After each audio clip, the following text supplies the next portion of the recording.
Good evening, my friends. Welcome to the first of what will no doubt be hundreds. Thanks, Chili, for this host right off the bat. The first of what will no doubt be hundreds of subscriber thank you flights. This is a benefit that I'm extended to all the subscribers in the early days of the stream here to get to dictate the parameters for one evening's flight. The plane, the airports, the approaches. Fred KA was the first subscriber through the door, and we were talking on Discord this afternoon. He came up with a great list of approaches to try around his home, which we are staring at right now, of Tacoma Narrows Airport, up just southwest of Seattle. And because he was the number one, and because he made a really good suggestion, we're even trying a brand new plane for the very first time, which I almost never do on stream because it just seems like a bad idea. But what do you know? This is the vFlyte Piper Arrow. I have just purchased this aircraft about 15 minutes ago. I made sure I knew how to turn the engines on, and I made sure that it actually flew on X-Plane 11, which it does. This plane is $25 from the xplane.org store. It includes a patch right now for X-Plane 11 compatibility that you install on top of it, and we'll put it through its paces tonight. The initial impression is pretty favorable. Certainly the external model looks good, as Fred says. Hopefully the ILS works. We'll find out. So that's why I titled this stream the first look. We're doubling down a little bit by taking a brand new plane out on stream live for the first time, which seems foolish, but I never was known for making good decisions with my choice of streams. So there you go. Inside, this is very much a old school plane with an old school panel. It does have everything you need for IFR. It's got two navs. It's got the default 430s in here. But so far, I've got to say, just in my little bit of looking around, this is a nice plane. I think for $25, I have fairly, hopefully, reasonable expectations, and it's got a lot of nice little doodads on it. So the first of what will be several approaches tonight is going to be from Tacoma Narrows Airport, which is where we are right now. We're going to fly a specific departure off of the airport, which I'll pull up in a sec. We will then go direct to a fix named WUMOX, W-U-M-O-X, and then we'll fly the ILS 20 into Bremerton. Now, Fred, there is one small change that I know I'm making off the bat, and that is I'm guessing many of these will be full stops instead of touch and goes. Sim Dude, thank you for the host. Appreciate that. And the reason for that is it gives me a break, gives me a chance to update the flight plan, gives me a chance to get some water and take a breath, and so on. So we'll see. We may do some on the fly and do some missed approaches or touch and goes, but if needed, I'm reserving the right to do full stops. Good evening, Iowa Flyer. Good to see you. Chili, good to see you. I saw Tarak was in the chat earlier, right? Yep. Someone else that I'm forgetting. Nope. Okay, that's it. So we are connected. We are November 60 Lima Bravo for this flight. I have not filed yet, but we'll go ahead and do that after we take a look at this departure procedure real quick. C210T, excellent choice of username. My dad owned a Turbo Centurion for many years, so I previewed that, and thank you for the follow. So Fred has tasked us with flying the Narrows 1 departure out of Tacoma Narrows. And this is kind of an interesting departure because it has no transitions, really. If you read the instructions here, it really is just climb runway heading until a specific altitude, then turn and do a thing, and then expect radar vectors later. So, pretty straightforward. Should not be a challenge. Yeah, the colors are kind of cool. The other thing I should show off too before we get started. This thing comes with 15 different paints. Oops, that's not what I wanted. 2, 3, 4, 5, 6, 7, And you get the idea, but we missed 7. Pretty outstanding options here for this thing to look at. Like, some of these are kind of nifty. I don't know how. I assume most of these are based off of the real world aircraft that they're taking their registration from, but that's pretty cool to not just have a couple, but have a lot of options. Some European. There's a couple Canadian, a UK. Lots of options here, and I'm sure you can. I'm sure you can paint more if you so choose. But anyway, I thought that was pretty neat.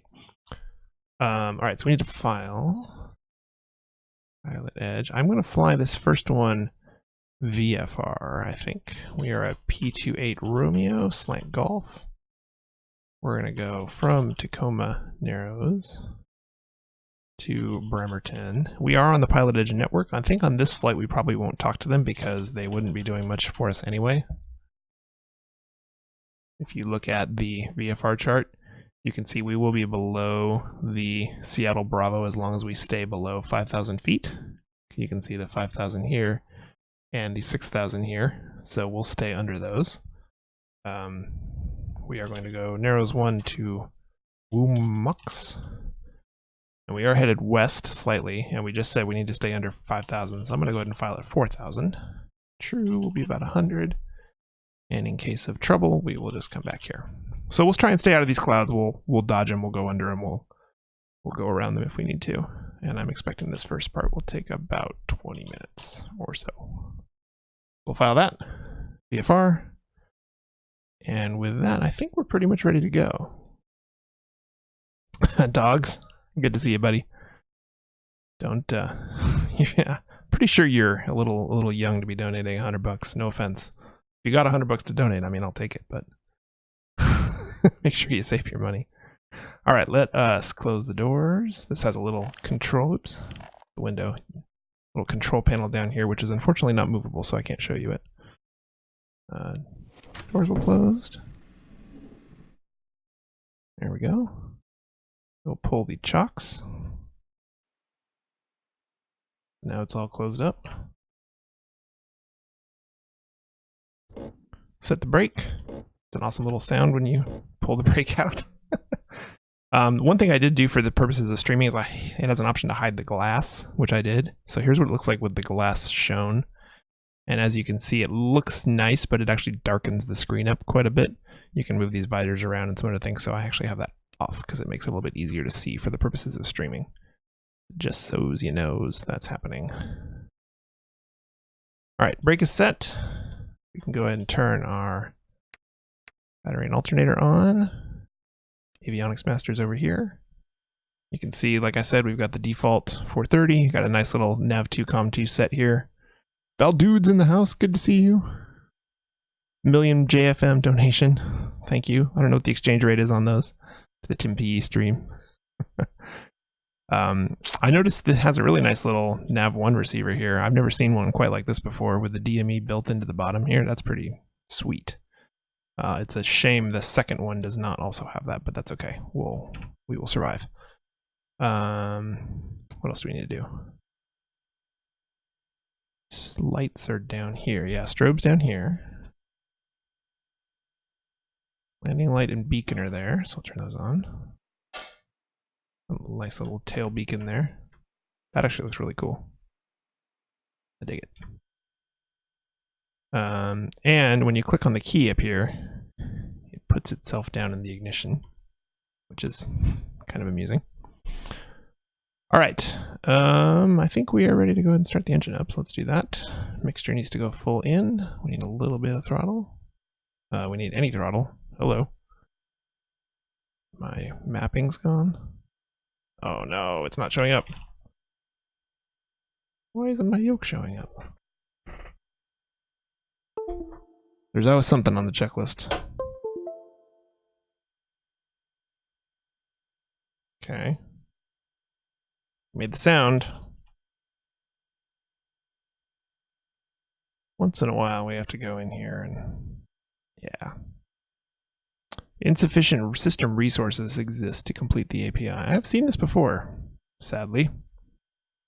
Trying to remember if there's a fix for that other than just restarting the system, which I would really rather not do because it means restarting the stream and all that utter nonsense. We can try a driver update and see if that does it real quick. We're not going to get too far without a yoke, that's for dang sure. Disable it. And then re-enable it. Nope. Alright. Well, I guess I'll just do a restart then. I don't know a better way to get this to work. I'll try it one more time. Windows. The worst.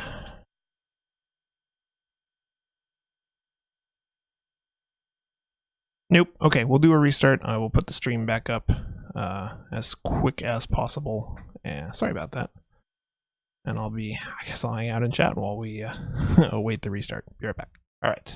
Yeah, so Tacoma Narrows right out of here, which is a towered airport on the real world, but is not towered on Pilot Edge. And we're going up to Bremerton National, which is not towered on the real world or Pilot Edge. And both of these airports are just to the southwest of the Seattle, which is this big center of that Bravo airspace there. All right, we're back. We have a jet in our face for some reason that wasn't there before. Cool, cool, cool. And that glass off that I mentioned makes things look a little bit better. We have a throttle that moves now, big improvement. We have yokes that turn now, big improvement. Things are looking up. All right, brake is set. Power up. Bring the lights on. Pitot heat can be on, sure, why not? We'll pull the chocks. Yep, looks good. My friend Pleads was having some trouble with his stream buffering earlier, and he's on Mediacom internet in the Midwest, thus the Mediacom reference that he made. Okay, throttle is up. We are ready for engine start. Oh, we need to reconnect to Pilot Edge too. Let's do that. 60 Lima Bravo. Connected to Pilot Edge.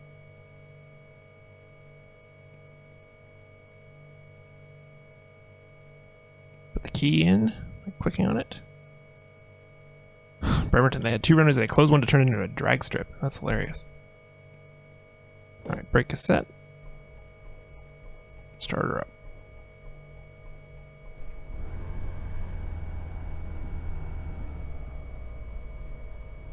Okay. Fuel pump can come off because it's really noisy and annoying. I was worried about this AAS light. Turns out that's a audio warning system of some kind, and it's letting you know that it's turned on by lighting up, which to me seems a little distracting to have a bright orange light on in your face the whole time. I should mention as well, this plane has a fabulous manual. In an age where many planes do not even include anything close to this, it's got super nice explanation of everything. It's got recommended settings. Yeah, dark concept cockpit, exactly. If everything's fine, all the lights should be turned off. Doesn't seem that hard. Everything's like numbered and labeled in the manual for what it is, which is super awesome. I already looked a couple things up just in my pre-flighting just to make sure I knew what they were. So hats off to vFlyte for excellent documentation. Not a guarantee in the software that I've been seeing made for X-Plane. All right, transponder's on. It can stay at 1200. That's fine.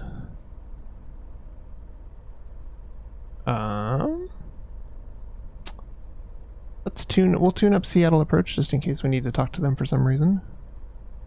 They're on 120.1 here. Drag that over.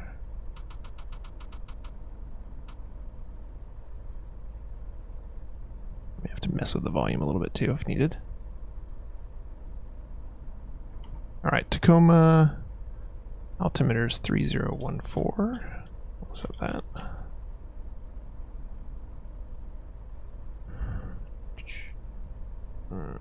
3014, close enough. and the wind is currently 17 at 4. This airport has just one runway, 1735, so we'll be using runway 17 for our departure, which means we can go read this and see what it says. Yeah, field elevation 300, so no problem there. Climb runway heading until leaving 1500, turn right, heading 250, maintain 2000.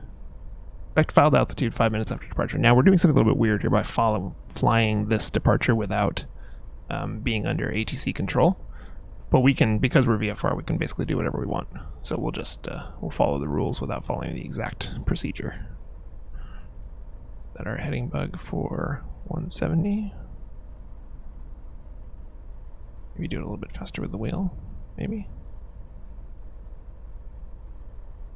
Maybe not.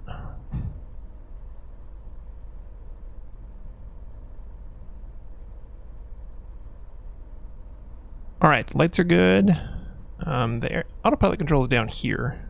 I'll turn the yaw damper on, the flight director on, and then the yaw damper. It does not have the crazy full amount of controls that a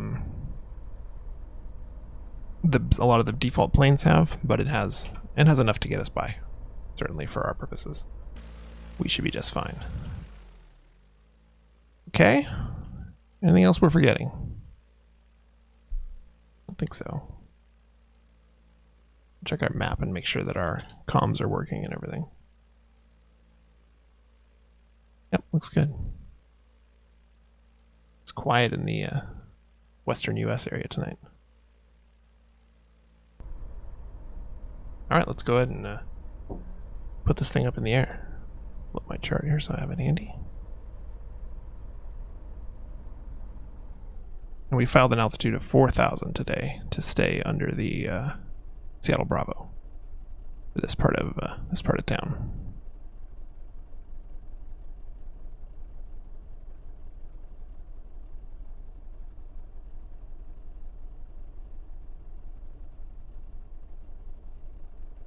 At 10 degrees of flaps. Flaps is this giant lever on the ground. And there are indicators up here.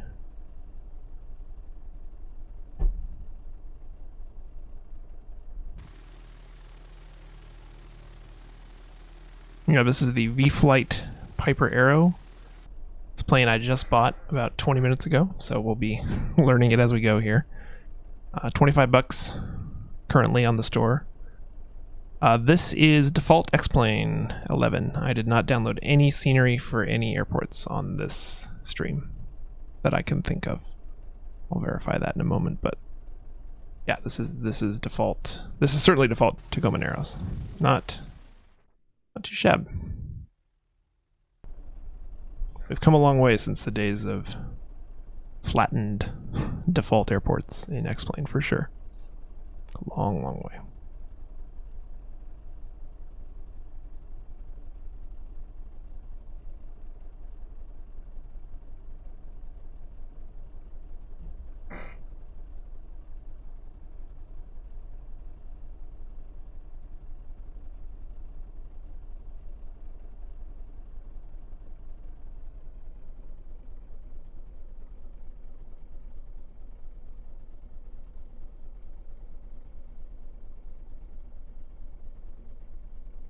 Tyson Harris, good evening. This is indeed X-Plane 11. All right. Take a quick gander, make sure no one's around. Doesn't look like it. We are VFR, so we can do whatever we want. Reviewing our departure procedure real quick. Set the brake. Hey Tyson, thanks for the follow, my friend. Appreciate that. Hope you enjoyed tonight's stream. We're just getting started. From runway 17, the expectation is to climb runway heading until leaving 1500, turn right heading 250, maintain 2000. So we'll level off at 2000 for a little bit before we continue climbing up to 4000. I'll also put in here our next fix, which will be WUMOX, which is one of the IAFs for the next approach we're doing, which is the first approach we're doing, which is the ILS into Bremerton. WUMOX. Okay, so that's programmed when we need it. All right. I don't see anyone.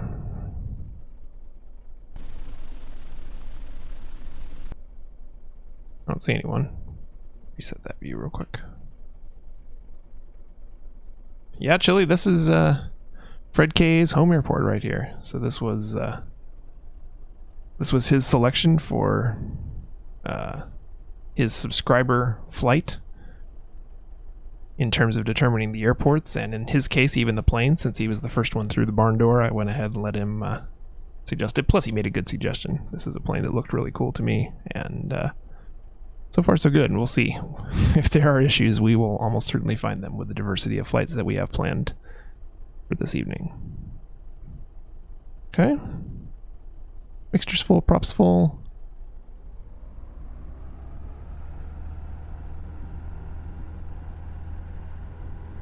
The right rudder there to keep it on center.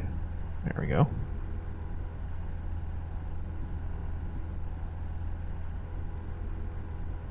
Up we go. Gear up. Chili is a staple of the flight sim community. He is everywhere. Everywhere we want to be. Okay, so climb up until leaving 1500. Wow, this thing climbs fast. Jeez. Go flaps in. We got a nice little... For a single piston, this thing really gets up and goes. There's 1000.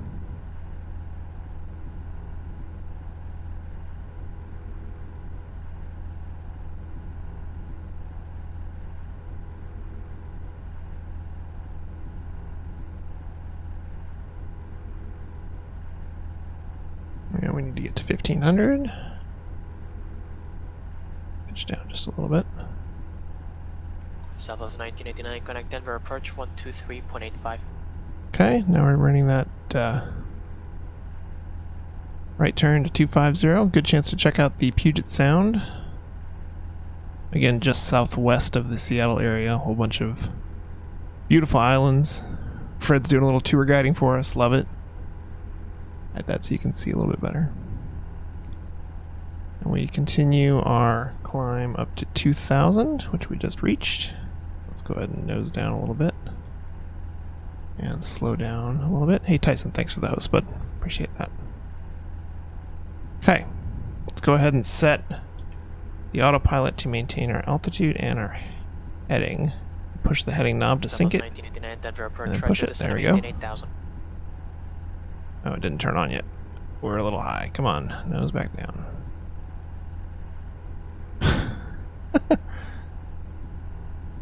McNeil Island is a visual reporting for Tacoma Narrows. Now, the real question, Fred, is does anyone actually call it Sex Offender Island on the radio? Yeah, there's the prison. Is that it there with all the power lines and stuff around it? Or is it there? Or is it over here on the south side?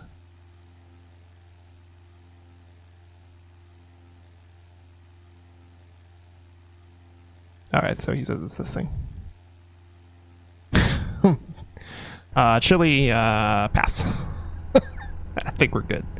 All right, so I'm gonna yeah, this thing's, man, it's got some good speed. Already up to 150. I'm gonna set this for VS. It does not have the ability to stop the climb at a certain altitude, but it will hold a vertical speed for you. So we'll do it to 600. We're going up to 4,000. We're already at 2,200.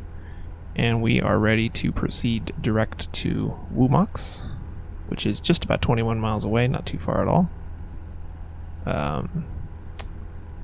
Don't know if this has a nav GPS switch to get the GPS on here. If not, we can just use the directions given to us by the GPS. Does not look like it does, so... Alright, so this is, the green, by the way, is the Seattle Bravo. The DTK for Wumox is 351.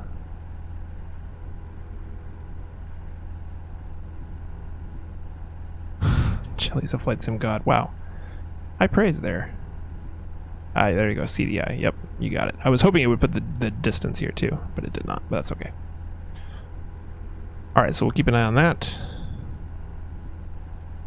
And we can go ahead and start looking at our approach. The first one that subscriber Fred has selected for us. ILS runway 20 into Bremerton, which, as Fred mentioned, only has one runway anymore. There's a second one that is now been turned into a drag strip, as noted on the charts. So Wumox is our destination. We need to be at or below 6,000. That's no problem since we'll be at 4,000. It's set up to allow arrivals from the south, which is what we will be. We will fly out and do the procedure turn, get ourselves back on the right side. We will do our best on that. I'm not an ILS or not a instrument rated pilot, so what I know about how to do this sort of thing is just based on reading, watching, learning unofficially, not officially. But we'll go ahead and get the localizer frequency in here because it looks like we need it, which is 111.1.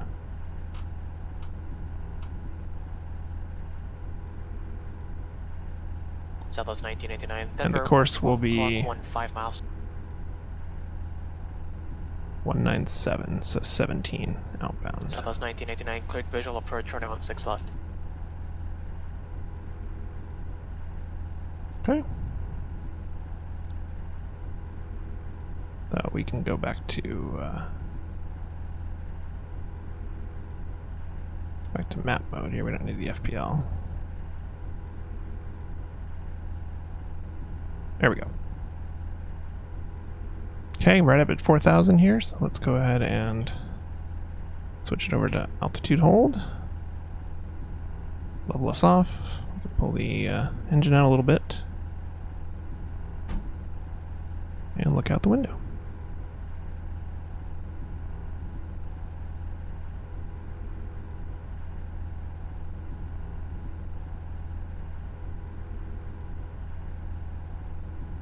There's a lot of little airports around all these various land masses, so we will be visiting several of them on tonight's stream.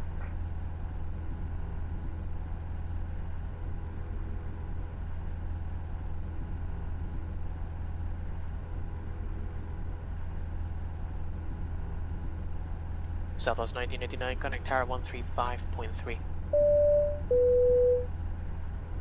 Zayadaha, thank you for the follow. Appreciate that. Hope you are enjoying tonight's stream. I don't know about you all, but I had a good day today. Today was a good day. Work was good. Kids kind of screamed at me a little bit at dinner, but worked it out. Talked about our feelings. 4-year-old who has a lot of feelings. She just needs to talk about them sometimes. Just needs to let me know how things are going with her. And she did. So, Key Peninsula we're over now, the practice area for students out of Tacoma Narrows. Sweet. Okay, so yeah, this peninsula behind us, I bet is what he's talking about here. This is awesome. Look at Fred providing the tour guide information for us. I'm from Portland. I've been to Seattle many times, and I've been to Tacoma and have family there, but I definitely don't know the local geography as well as Fred. Plus, I believe Fred is at least a private pilot out of Tacoma, so he definitely knows knows his way around for sure. All right, I'm gonna turn this right just a little bit here, a couple degrees.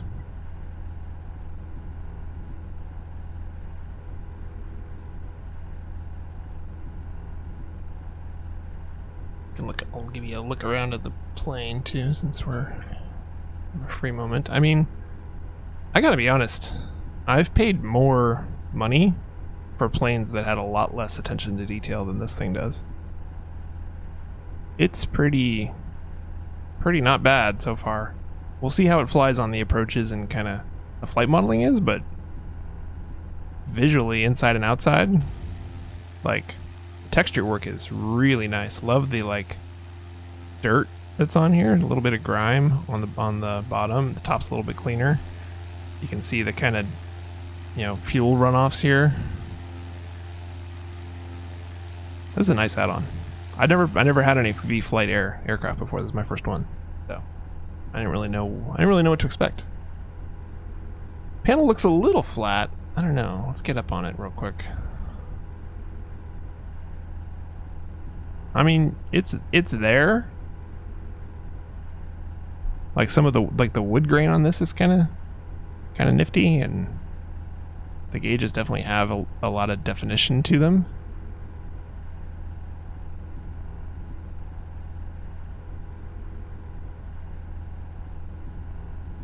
Yeah, looks better from close in. That's kind of my thinking too. I do fly fairly zoomed out.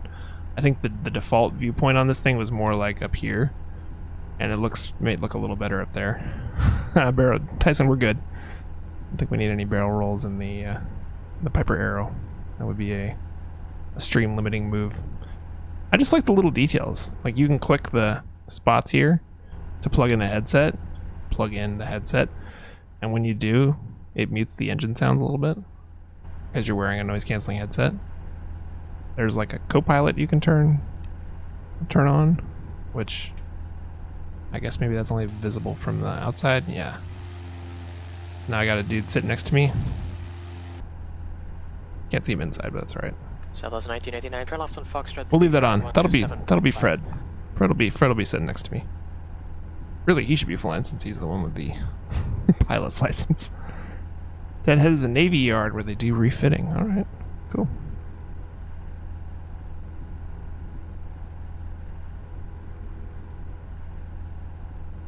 United 576 Phoenix clearance on request, standby. But this is what subscribing gets you, is the ability to set the parameters for your flight. I've got another one locked and loaded, ready to go, from a subscriber who is in the Midwest. So I went ahead and built all ortho tiles for his home area around Illinois. So you can, we'll do a little tour around his area. So it's kind of a fun thing for me to just get some interaction with you folks and let you see what you need to see. Okay, so there's the piers. Yeah. No boats in today, I guess.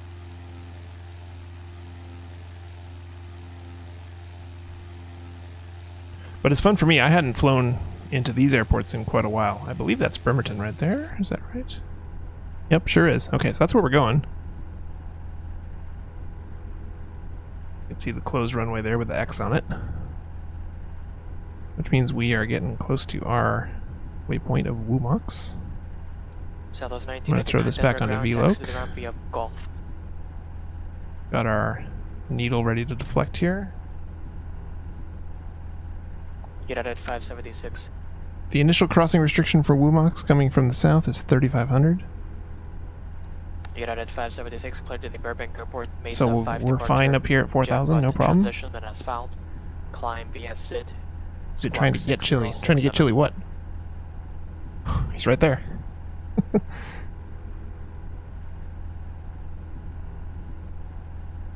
Oh, to do a barrel roll. Yeah. You might be waiting a while. Just saying. United 576, read back correct. Alright, so now we are going to watch this needle right here. See if it just starts deflecting on us. Gives us an idea that it's actually working. I've not flown this approach in the sim before. So, I would not 100% sure that the ILS is actually working the way it needs to be. The fact that I'm not getting any DME to the ILS is mildly concerning. Let's throw it in the backup just in case and see if that gets us anywhere. Okay, so that's working. Deflected the needle. As we're arriving at the waypoint. Needle's on the move. Let's go ahead and throw it over to nav and let it follow that. Why are you turning left? I feel like you should be turning right about now, because we want to follow it outbound. Alright, let's go heading mode. I'm going to turn off the yaw damper too, so it'll turn a little more steeply.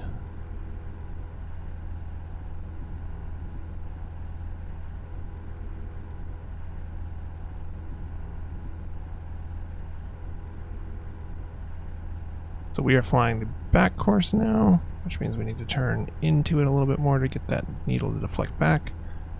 And we can go ahead and descend down to 3,500. Do just a shallow descent. I don't need much.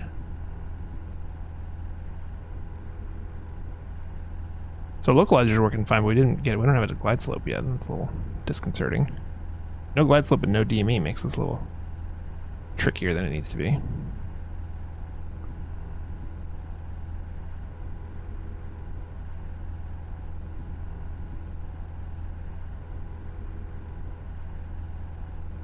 Need the descent to pick up a little bit, please.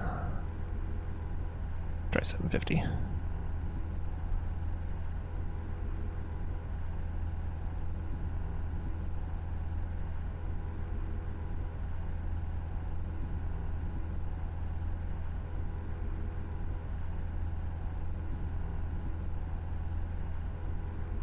Okay, 3,500. Level off there. Hey, Duffy. How's it going, buddy? Good to see you. Steepen that right turn to get back on the localizer.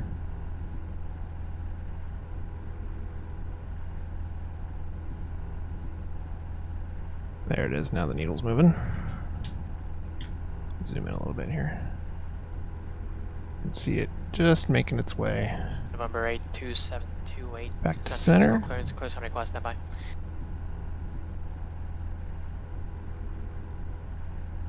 We stopped at about 3550, but that's fine.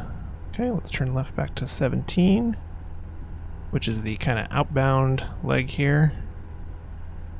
Per the chart, we can descend to 3,000, so let's go ahead and do that. Blow up a little bit here. Okay, got our needle nice and centered, good. Then we're going to sit at 3,000 while we spin the thing around and get back on. Although without the glide slope, I'm still a little bit nervous here about what's going to happen. Hopefully that comes together for us.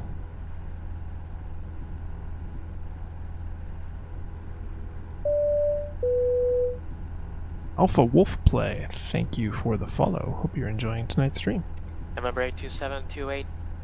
You cleared out of Alright. Bravo airspace, maintain VFR, 3,000, 2000, hold that. departure frequency 135.1, squawk 2366. Now we're going to spin this around to the actual approach course, which is 197. It's going to take a while to do it that way, so let's do it this way.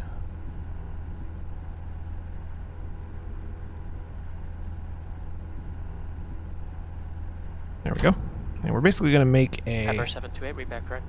quick left turn here. A 330.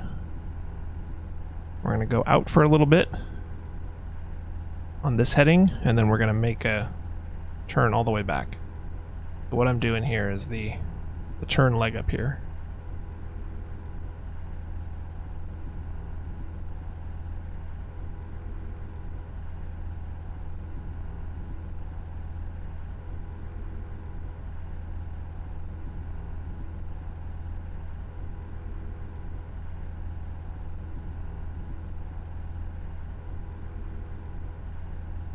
Silverdale just ahead of me, home of the Dwarf Fortress, guys. That's cool. I like that game. I'm no good at it. Aircraft calling executive tower, say request. I'm no good at that game at all, but it is cool. Alright, so now we're going to basically do a 180-degree turn back the way we came. And all of this basically is to allow us to avoid making this 180-degree turn too close to the airport. On this frequency, that's fine. If we had done all this maneuvering and we were still at Wumox, then we would be pretty close to the airport, and it would be difficult to maneuver precisely enough. Our altitude crossing Wumox again for the second time needs to be 2,500. Cessna 1306, Charlie Roger, say destination or above. direction of flight. We'll go ahead and start that. Tyson, that is a real person. Cessna 06 Charlie. Absolutely. Runway 20 taxi via Delta. Number 176 Charlie Mike. Thank you for the follow. Appreciate that. Yeah, we're on the Pilot Edge ATC network. We're not currently talking to a controller. But that's what's happening there. Alright, so we are right on the localizer, so I'm going to go ahead and pop it into nav mode. Let it capture the localizer for us, so we can go ahead and slow down. Coming up to 2500 here. I'll go altitude hold. And again, this is a new plane for me. The autopilot controls are new. We're figuring this out here, so. Glide slope is alive. Woohoo! Everything's good. So that's the vertical bar there that gives us the, the horizontal bar there, which gives us vertical guidance into the airport.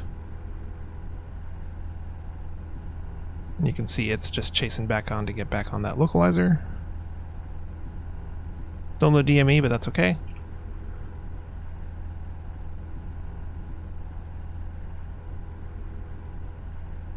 See if this plane has... Let me turn the glass back on for just a sec to read this info here. No, it's power settings. I hoped it had flap speeds, but it does not. November 82728, San Francisco ground runway 28 right, taxi via Charlie, hold short, runway 1 left. Alright, so we are on approach mode. It's got the glide slope here. It seems to do approach mode automatically. There's no APR button, which is fine. No problem there.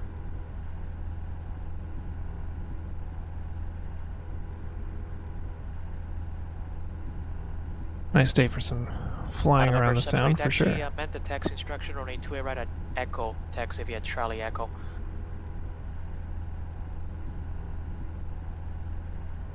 And the outer ring here is miles per hour. The inner ring is not, so it's kind of weird. Andrew the Hunter, thank you for the follow. Appreciate that. There's some traffic in front of us there. A drone on the pilotage network, probably.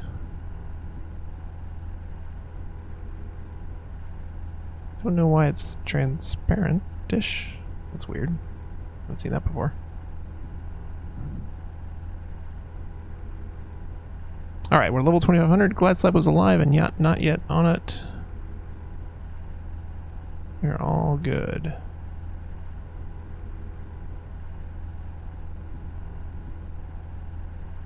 On localizer.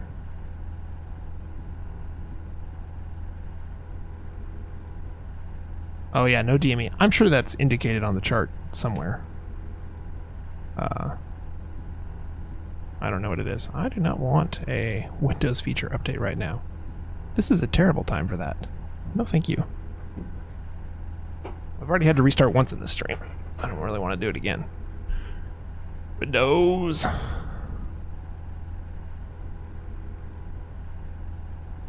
There's the airport way off in the distance there. Barely see it out there.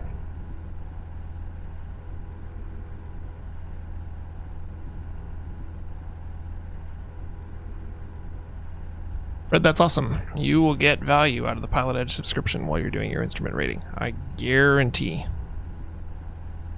that we will save you some money in flight hours by you having access to the network.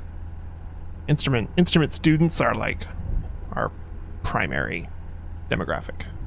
We have a lot of things that will help you, so now you just have to convince your instructor about how great it is.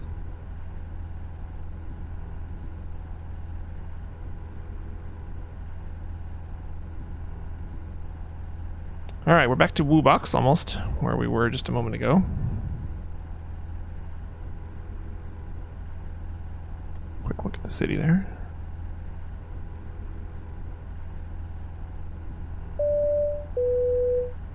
Cameron Calcutt, thank you for the follow.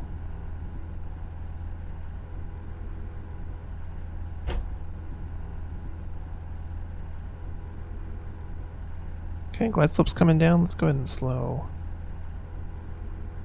up to 100 or so. Props in, mixtures in. Landing light still on, good. Alright, we're on the glide slope. You can see we got 2 red, 2 white on the approach. Time to drop some speed, drop some flaps, drop some gear.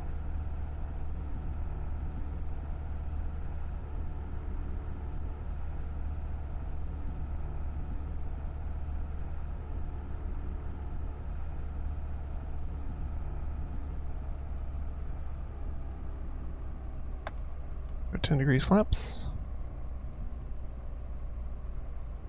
And gear down.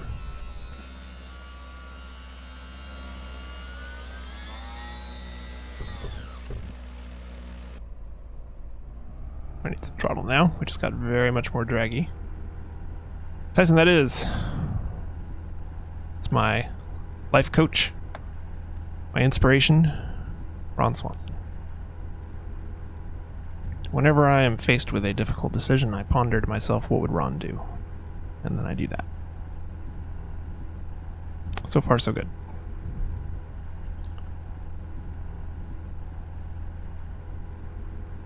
Yeah, I noticed that too, Fred. It's the throttle on my PFC yoke, and it is a little... It's a little itchy, isn't it? Might have to look on that. Pot could be going. It's possible. It's about 6 years old, which is not... I mean, it's a it's an all-metal yoke that's pretty high quality, so I'd be a little surprised if that's the case, but we'll have to check that out at some point. It still works, it's just a little jumpy. Alright, let's go ahead and set a speed of... I don't actually know what the good landing speed is for this thing, so let's experiment here. We'll see how this goes. And then we'll decide whether that was a good speed or not.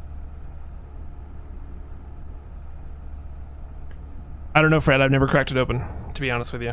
I have never looked in what's inside. It's a very nice feeling throttle, and so if the sensor's starting to get a little touchy on it, that would be no bueno. Alright, we'll go autopilot off.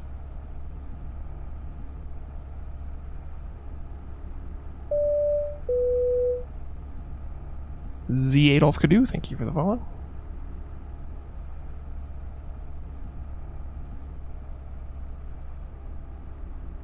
And I'm only landing at flaps 25 instead of flaps full.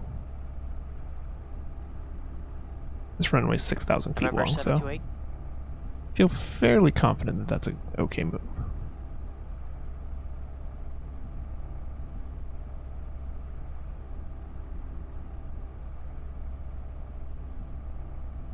November 82728. Looks like we're going to land about 80 knots, which feels okay for a relatively high performance complex aircraft. November 728, I'm not sure if you realized, but you crossed one left and one right. That's a pilot deviation, and I'm going to have to file a report for that. Just disc. November 728, Roger, just hold there at Lima, 28 right, and advise when ready for departure with tower.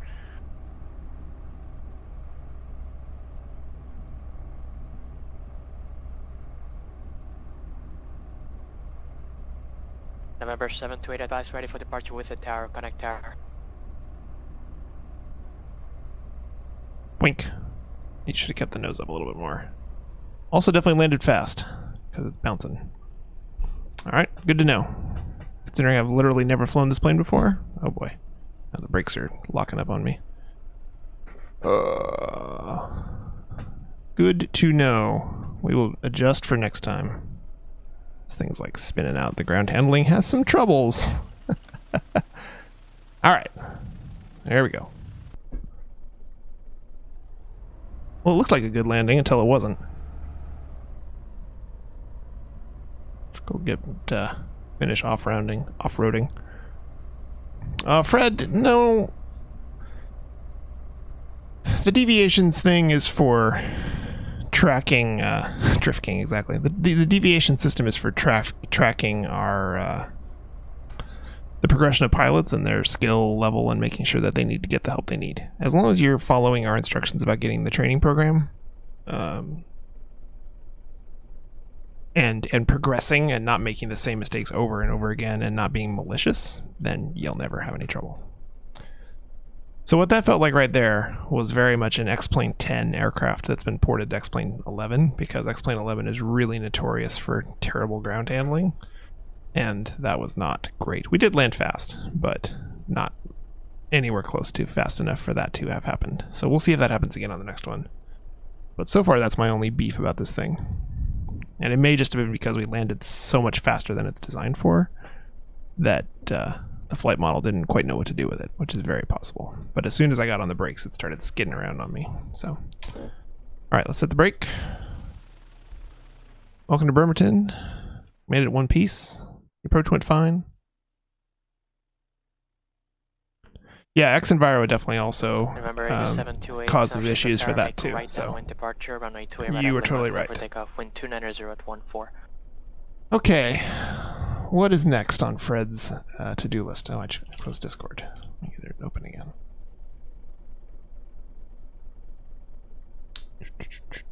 The diner at Bremerton is good. Get the fish and chips. Hopefully we don't need the bucket after Cessna 06 Charlie runway 20 cleared for the option. After the post landing roll there. All right, next one is Bremerton obstacle departure procedure to Ozio for the VOR DME 35 at Olympia. Sounds good to me. So we're going to I'll pull up Sky Vector here so we can replot this. Bremerton to Olympia. We're going to do the ODP, and you can see that's about 32 miles to the south. Olympia is also towered in the real world, but not on Pilot Edge. What was the name of that fix that you had? Ozio. Okay, so we'll be approaching from the south for runway 35, which is that one right there. We'll go ahead and refile here on the Pilot Edge network to update our flight plan. From Bremerton to Olympia. Yeah. Theo? For altitude, we are headed west again. Don't have to worry about the Seattle Bravo. We're already outside of it on this blue line here, and we'll be well to the south of it the whole way. Take a look here for terrain. Looks like there's a little mountain there at 3,000, so we want to make sure we're above that. But yeah, we'll do 4,500 for VFR. Should be fine. Looks like our true is going to be more like 160. This plane is faster than I realized. And for alternate, we'll do back to Tacoma Narrows because it's not too far. Go ahead and file that. And let's go see what we're in for with the Bremerton ODP.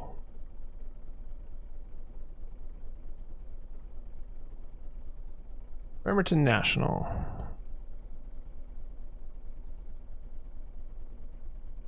Departure frequency for runway 2. Climbing right turn to 4,000 to Caro. Okay, so either way, we're pretty much heading to Caro at 4,000 or above, which is exactly what we selected, so that's fine. Throw Caro on our flight plan. Right there, perfect.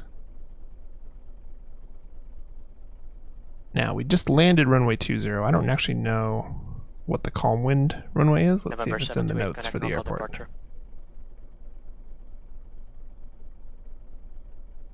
Is it in the note tam or the remarks? Runway 20, designated calm wind runway. There you go. So we don't need that anymore. We're going to follow that information right there. Norcal departure radar contact. Olympia Vortac radial 346. Okay, let's go ahead and get that in there. So Olympia is 113.4. There we go. And 347 is our radial. Get that in there. I want to zoom. I want to turn the wheel. I don't want to zoom. Cessna 06 Charlie Roger, that's approved. Departure to the west is approved after you touch and go. 347. Looks like we're almost there, which pretty much makes sense considering we're supposed to intercept that on our departure. And our departure heading is 197. We'll set that. Check our fuel real quick, make sure we don't run out of gas. Yeah, we're a little low. Let's go ahead and we got it at 576 Phoenix ground, runway 8 taxi via Bravo. Okay. Good. Good.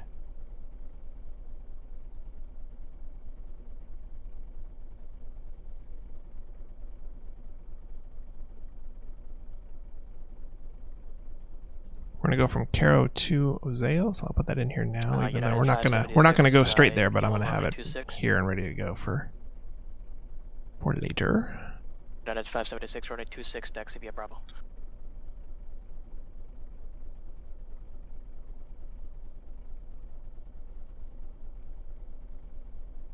Okay. All right, flaps to 10.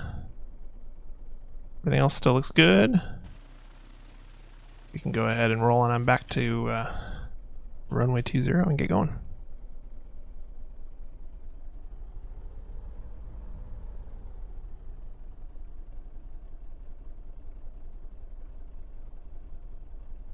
I love how there's what appears to be a 767?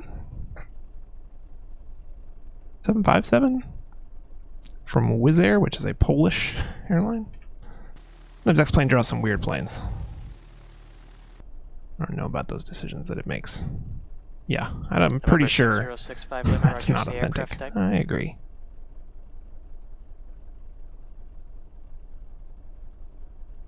I concur. Cessna 65 Lima, squawk 7276 and ident.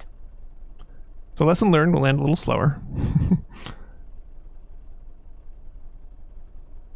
we'll see if we have similar ground handling issues when we do that. My guess is it'll be all better. But that's definitely not the first time I've had a plane react that way. And especially in X-Plane 11. While we were in the betas for X-Plane 11, that was very, very common to have very strange ground handling from planes. And the reason for that was because they changed a ton of the code behind how ground handling works, and none of the planes were up to date to like reflect those changes. So all the aircraft makers had to update their stuff. And this plane does have a patch for X-Plane 11, but it is not like fully updated and fully compatible. San Francisco Airport. Verify you're south. It appears you're east. Because X-Plane 11 is still fairly new, a lot of these planes have not been completely updated and patched and don't take advantage of all the X-Plane 11 features.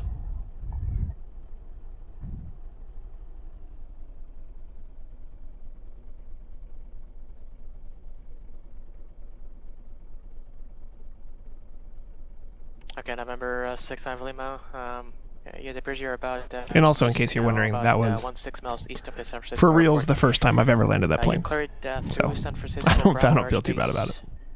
And normally I do a you're little across more the practice offline with a brand new plane before going online. I'll turn the radio down just a little bit.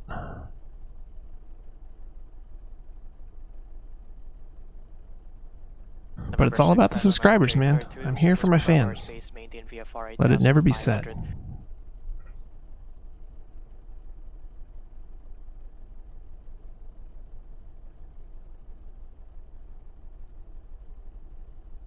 That looks like a do not enter sign, so we will not. Viber 72, you've left the San Francisco Bravo airspace. Remain clear of San Francisco Bravo airspace. So this is one of the airports that must have gotten recently renumbered here with 19. Because the signs show 19 in the sim, but all the charts and plates and everything say runway 20. So a bunch of them just got updated today. Las Vegas got updated. Boeing Field got updated. They get renumbered as magnetic drift occurs. United 576 Phoenix Tower 1040. Betty NA 88, thank you for the follow. Appreciate that. We are darn close to 500 followers. We might even be over by now. I haven't looked in a while. Somebody refresh the stream and tell me how many followers I have, because it's got to be right up there with 500. Okie doke. Climb heading 197 to 4,000 feet, and then intercept the Olympia 346 radial, which we have dialed up here, to Caro. Let's roll. Cessna 06 Charlie, frequency change approved. 498, thank you, Tyson. Very nice. Appreciate that, everyone.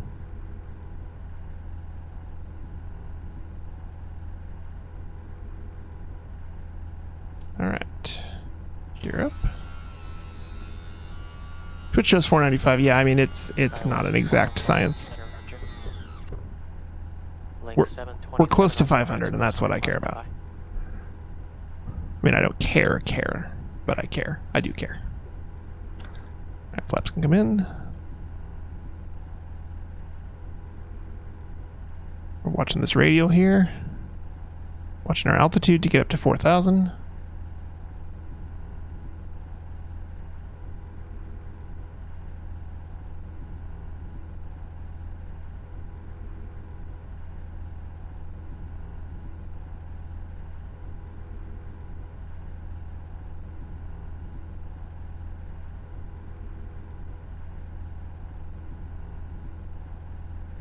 This thing could really climb, man. 1,300 feet per minute, no problem.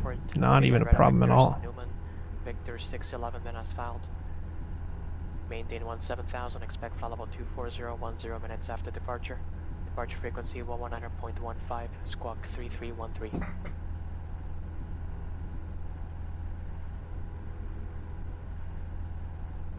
Okay, that radial's coming in. As soon as it's centered, we'll switch to nav mode and follow it. To Caro. Yeah, you're seeing 495 as well. Yeah, that's probably right. Oh, get back on course. We learned a couple streams ago that Twitch has a feature for mobile users that automatically follows a bunch of people who play games that you're interested in. So that's where a lot of these followers might be coming from, the ones that are not saying hello in chat. If you are following this and want to say hello in chat, like you can say hi. It's allowed. But a couple streams ago, we got like 40 followers in one flight, and we determined later, I think Chili actually was the one who told me this, that was the cause. All right, nav is on, vertical speed, 1050 climb is just fine. United 576, connect departure. We should be heading about 160. So the fact that we're going all the way over here makes me a little nervous. Like, is he just going to keep turning right here? Are we going to just turn all the way around? I guess. Okay, please don't. I wonder why that is. Oh, it's trying to follow the 347, that's why. Or 346. Okay, let's turn it around so it can actually track it. Yeah, it's following the reverse, exactly, Fred.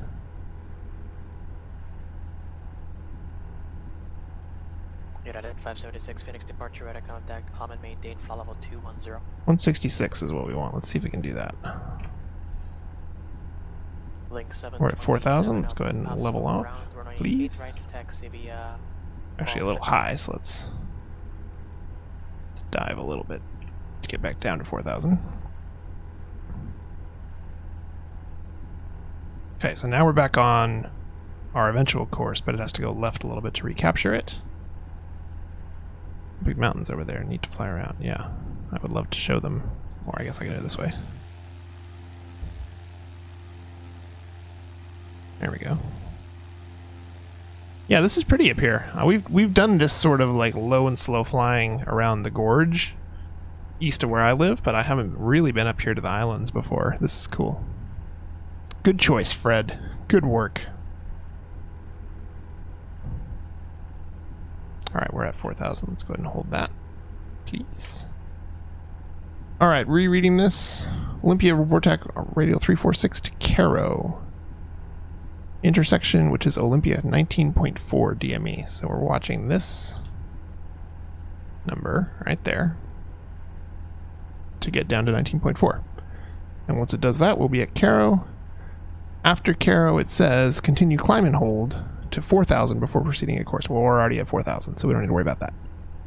Problem solved. After Caro, we'll activate the GPS and go direct to Ozeo, and we'll start getting ready for our approach. Sheldon will pass on our right. I believe that's where the Washington State Patrol Academy is, which my brother went to. I believe that's in Sheldon. Sheldon, one of those. Alright. For Olympia, what do we need? We need the BOR DME runway 35.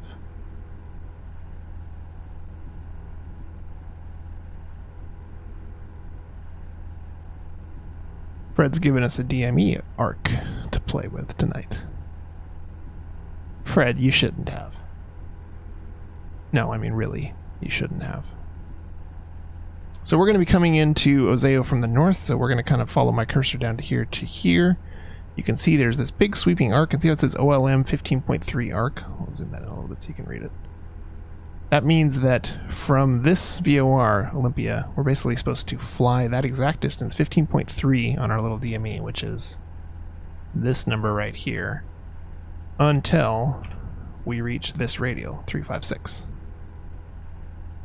Now, if you're a really good pilot, you can do that in a nice sweeping arc, and you can keep the plane at like turn just a little bit, and it will fly that arc perfectly. I'm not a great pilot, so my normal tactic is to kind of zigzag back and forth by little adjustments. So we're going to try that and see how that goes for us. November 728, connect local approach. Yeah, at least you didn't ask for McKen. McKen is over here, and that would be even more time on the arc. That's okay. We'll make it work. We can do it. Or we can try and fail.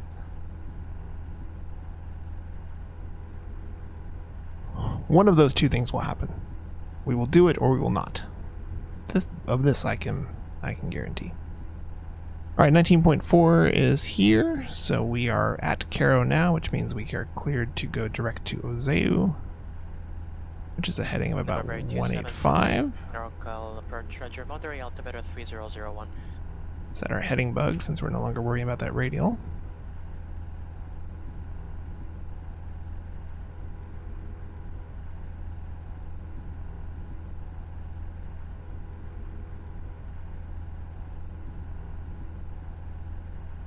So there's Oseo there, and then Olympia where we're landing is kind of a backtrack from there. And as Fred mentioned, Shelton should be Cessna 65 Lima, connect local approach 135.1. appear out the right window somewhere.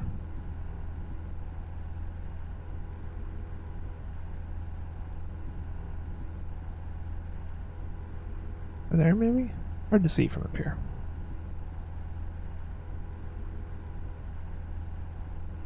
Maybe it's a little more south.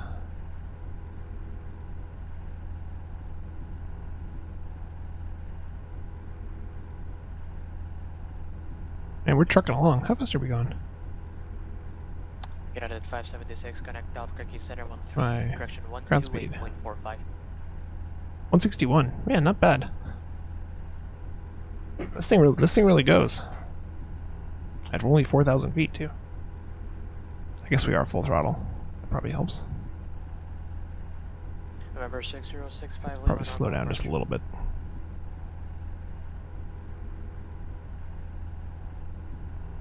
Alrighty. 65 Lima, Roger.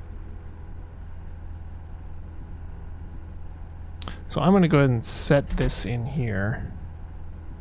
The radial that we want to eventually intercept here is 356. That back up.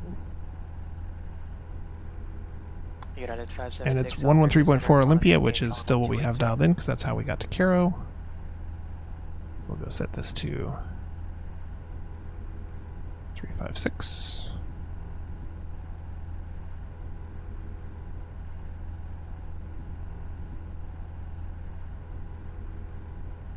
There we go. And basically, while we are flying our arc, we're going to be watching this this little gizmo here to see how it's deflecting. Better performance in XP11 versus XP10. Yeah, that would make some sense. I don't know a ton about this plane in the real world, but I mean it's a retractable 200 horsepower, like you said, Fred. So it's not shocking that it can get up to speed. We also do have a little bit of a tailwind.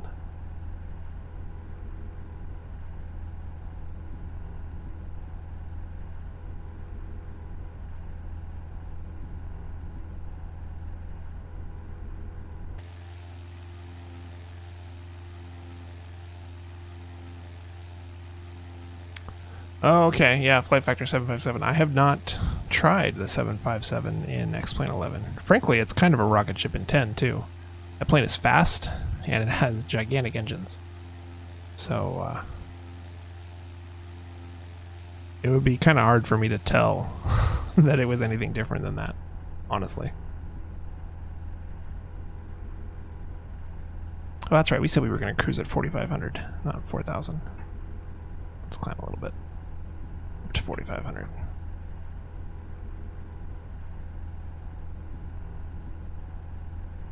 Yeah, Chili's in Wenatchee, so not too far at all. And then I'm down here in Portland. So we need a Pacific Northwest flight sim meetup for sure. Yeah, the Capitol. I don't know exactly where that building is. I know it's visible from the freeway because I've seen it a million times. If they have it modeled, I would guess it's probably in, I think it's like right in here, right? Isn't it maybe this one?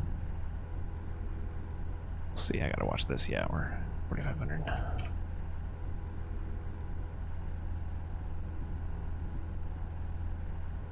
Or is it this one over here? That looks more capital-y. It's got the little circular drive in the front of it. You got into UP, University of Portland? That's a good school, dude. 727 connect departure. I think you were telling the story on your stream today. But yeah, I don't know. I've only been to the campus, but I hear good things. I went to Washington State, so in Vancouver. Not in Pullman.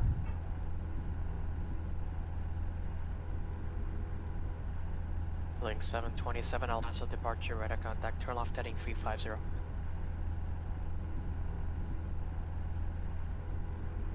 Yeah, so City of Olympia is here, and then the airport's right down here. So we're basically flying out and then back in to land runway 35. If we were doing this stream for ourselves, we would almost certainly fly a visual, but I offered Fred his choice of approaches, and boy did he choose. Link 727 to direct Newman, and then resume on navigation.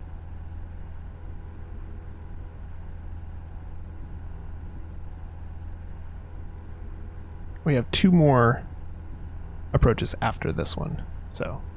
No, Fred, it's good, man. I haven't done a DME arc in forever. So it's a great chance for me to refresh those skills.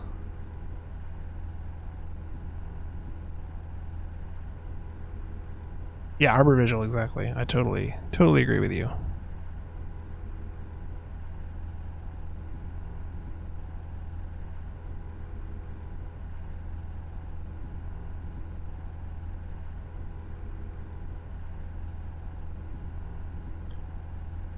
So for the purposes of descent planning, we have to be at 4,200 or above from Ozeyu until we're on the localizer coming in. You can see at Joglu 4,200. After we pass Joglu, we'll descend to 1,700. We'll be using the VOR to fly the approach. There's no ILS on this approach. Olympia has those, but that's not what Fred chose. That's not what we're doing, which means no glide slope. So we'll basically be following a little step down procedure from 4,200 to 1,700. Once we pass Scoot, which is 5 DME from 5 miles from Olympia, we'll descend to minimums, which are 760 feet. And then from 760 feet, we have to have the airport in sight to be able to further descend, which on a day like today will not be a challenge. I guess, Fred, I didn't even ask you if you wanted custom weather. Link 727 connect Albuquerque Center 124.32. Probably should have thought of that.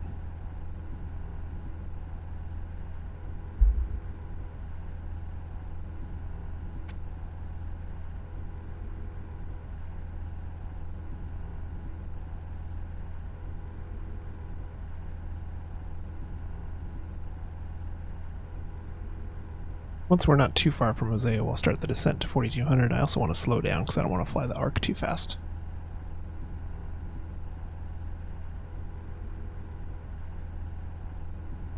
Turn right a little bit here to get back on. Link 727 Albuquerque Center, climb and maintain flight level 240.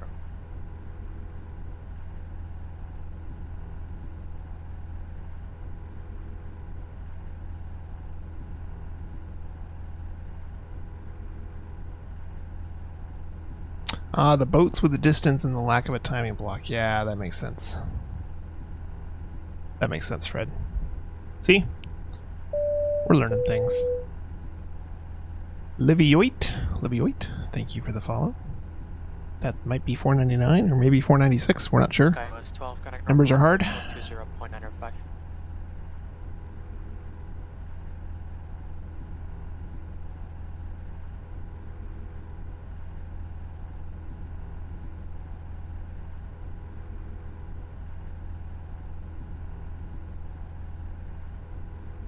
No worries, Fred.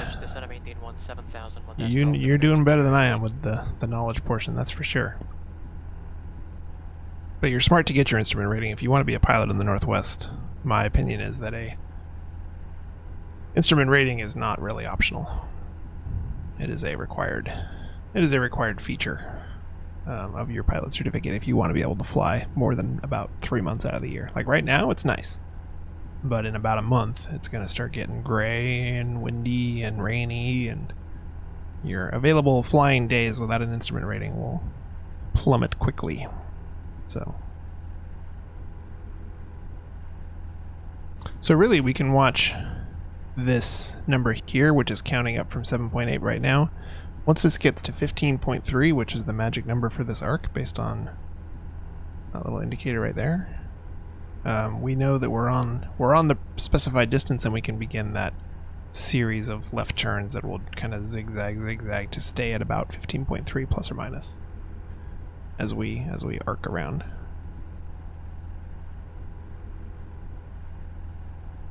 Oh, GoPro, okay, nice. Yep, that's cool, Fred. Good luck with that. That's awesome. It is a long way.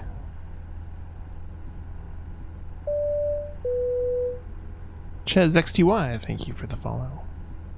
Appreciate that.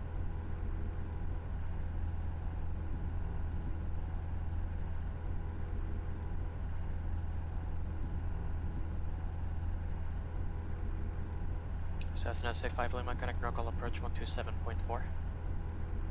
About 5 more miles. Can start slowing down a little bit here. Let the plane get retrimmed for approaching. I think it's interesting that such a otherwise modern aircraft has miles per hour on the outer of the airspeed gauge. Just seems strange to me.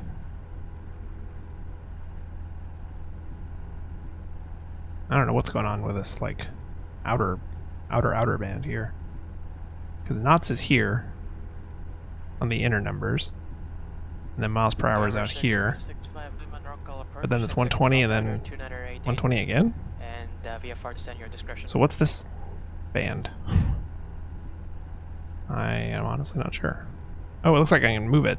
Okay, I guess I can line it up. I've not seen a airspeed gauge like this before. I don't quite understand what the point is. Maybe it's like a ground speed calculator with the temp or something. Anyway, maybe someone knows. I will confess I do not.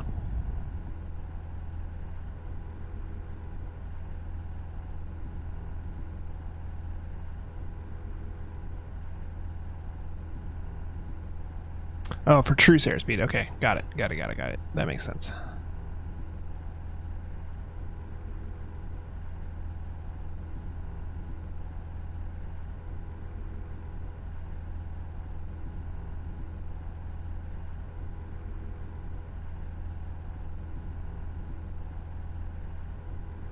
All right, 1.25 miles to go. Now just 1 mile.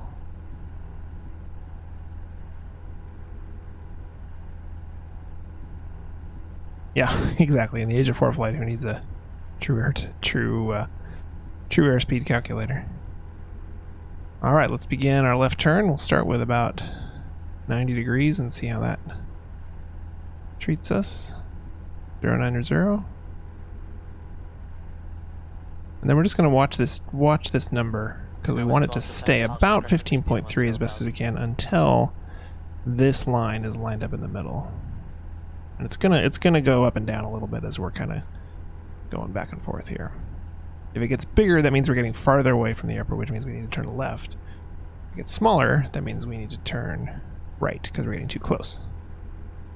Tyson, I am generally more partial to Boeing aircraft from a pilot perspective. I do not actually own any Airbus planes for the sim at the moment.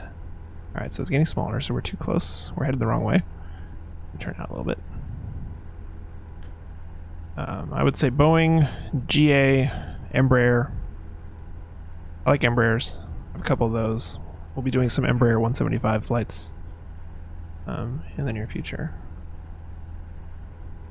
Good answer. Yeah, I'm interested in the Flight Factor Airbus 320 when it comes out. I've seen enough of the JAR planes on streams of other people to know that it's not particularly appealing. Okay, 15.3. So now we headed out a little bit. We can turn left and head back in, and we're just kind of swimming around back here trying to maintain more or less 15.3 nautical miles until this needle comes over, which would indicate that we're lined up properly to be able to turn in and begin the rest of the approach. 15.4, so we can turn left a little bit more. Bombardiers, there's a couple. There's a Dash 8 that's not yet updated for X-Plane 11 and is an older plane, but his updates are coming. I do have that plane. I have not flown it very much at all. Bombardier also has a new series of jets that they're releasing. I have not seen anyone model those for Flight Sim yet. I have not seen a Dash 7 for X-Plane. I don't know that I think there's a twin otter? That's a de Havilland. Why am I saying Dash 8? That's still a de Havilland. Wrong company. Right. Realigning. Bombardier. CRJ. Yes. There is a CRJ 200 for X-Plane. It's actually one of the older add-ons, but it's one of my faves. So, November 278 Rockall approach ident. That's out there, and like I said, they do have. I was correct about Bombardier having more regional jets coming, and I have not seen anyone model those yet. Yeah, for P3D, Aerosoft did indeed finally release the plane that's been almost 10 years in the making. I'm not a P3D fan at all, so I will not be flying that, but I hear it's pretty great. All right, so our needle's centered, so the DME arc portion of our procedure is done. We should go ahead and descend to 4200, which we actually probably should have done sooner, but that's okay. As long as we're not below 4200, that's all that really matters from a legality perspective. And now we're turning in to point directly at the VOR, which is located on the airport. Slow our descent rate a little bit.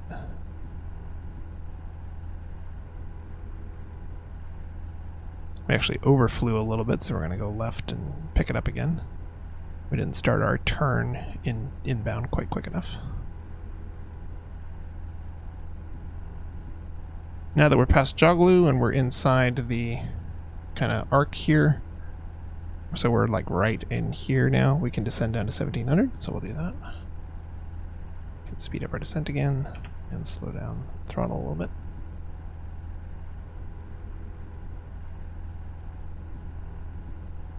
Next waypoint is Scoot, which is at 5 DME. We'll watch this, and as soon as that says 5 or less, we can descend to 760.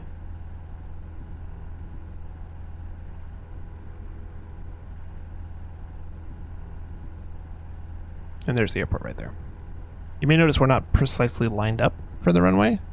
That's very common with VOR DME approaches like this one. They get you close enough to where you can see the airport and see the runway, but you will not come out precisely aligned like you would on an ILS.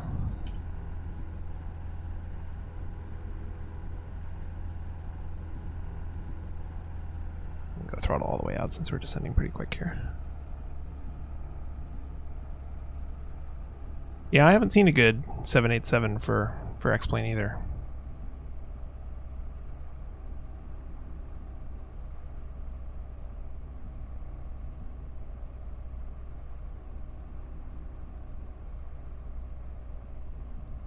Should probably get our updated weather too. Olympia altimeter 3014. Okay, we're good. That's what we're already set to, so.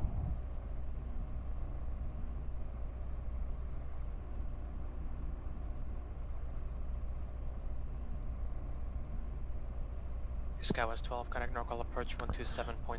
Zebo streams. Good question. I am interested in the potential of the Zebo aircraft. I have tried a couple offline flights with it. So, unlike what we did tonight, I've actually tried to fly it before streaming it. And I've had a couple issues getting like a typical sort of FMC process going on it. And I can't tell if that's my problem or the plane's problem, but I've got more learning to do with how to work with the FMC before I'm willing to fly it on camera. So I'm totally interested in flying it because a good 737-800 is a very useful plane from a stream perspective. We can do lots of different flights with that. Skywest 12, flighting 50, descend and maintain 4,000. But so far, have not quite gotten all the things in place to get it all lined up. Yes, that's true. I should have mentioned that. The J-Roll-On CRJ that I was referring to is being updated for X-Plane 11 as we speak, and will probably be a paid upgrade, which is only fair because the original plane was released for X-Plane 9, I believe, so it's already quite old as is. So if you buy now, you can still use it, and I've flown an X-Plane 10 quite a bit. But a X-Plane 11 full update is coming with all the X-Plane 11 goodies. Go flaps 10. So we'll see on this landing if we have the same issues. If we land slower, if the ground handling is still not quite so happy. The brakes might also be very sensitive on this plane. That might be accurate for the real world. Once we get to 5 DME, we'll go ahead and maneuver ourselves from there since we do have the runway in sight. And you can see we're offset from it quite a bit, which is normal for a VOR DME approach.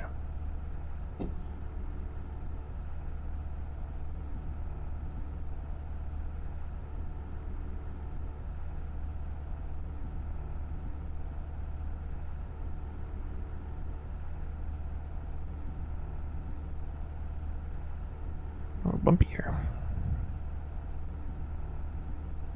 Okay, 6 miles.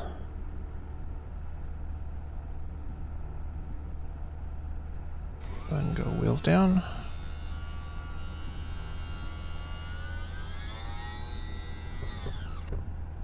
And flaps 25.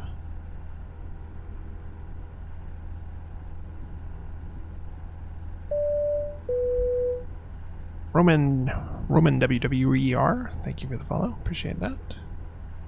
Alright, 5.3. Let's go ahead and kick the autopilot away.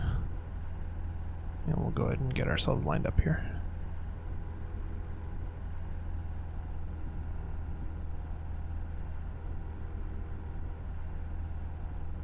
Don't crash. Good advice, thanks. Helpful.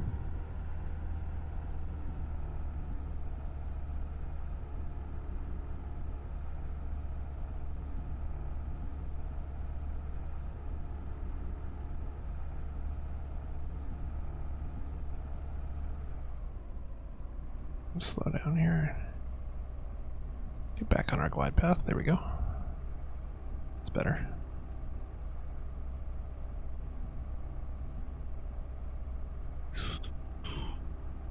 I have not flown into Olympia Airport in the sim in many years. It's probably been 5-6 years since I've simmed into this airport.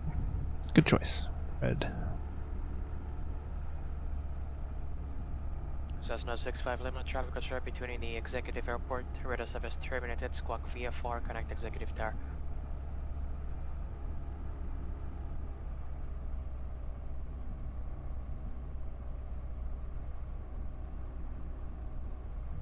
Yeah, I hadn't heard what the J-Roll-On upgrade price will be. So, if that's true and they're not going to charge full price for the upgrade, then that's great. But honestly, for him, I would not be opposed to paying full price again because it's pretty much a ground up rewrite of the plane, remodel, everything. Just the same as Jack's planes are all going to be completely ground up redone. His Dash 8, his 727, all those. So, don't get me wrong, I love a good upgrade price, but at some point the amount of work that goes into these things is gotta be worth something. November 6065 Lima Executive Tower, say. Alright, so last time we did 80 knots. Let's see if we can do 70 this time and not stall into the ground. November 65 Lima, enter right downwind, runway 20. A little right of where we want to be, so let's get over.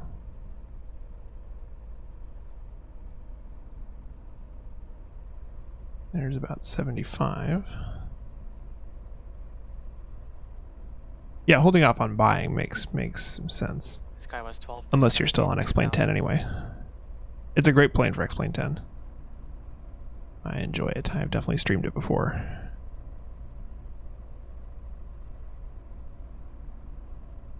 Alright, feels good at 70 knots. It's a little divey. Let's get the trim up a little bit so I don't have to pulse quite so hard.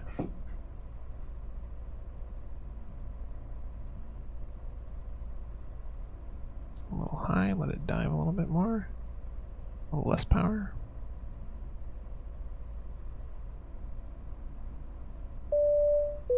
Base 21 JK, thank you for the follow. No, that's 70 knots. Knots is on the inside.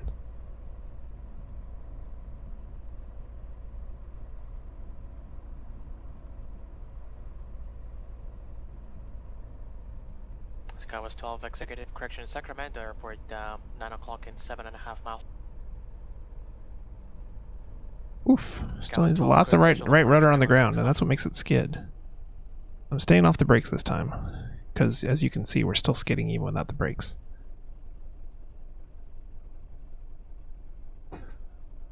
There we go, now there's the brakes, and man, they're touchy, so. Cessna 65 Lima, I do have you in sight now. It appears you're coming east of the... but yeah, 70, line, so I was looking at the inner number here, 70 knots.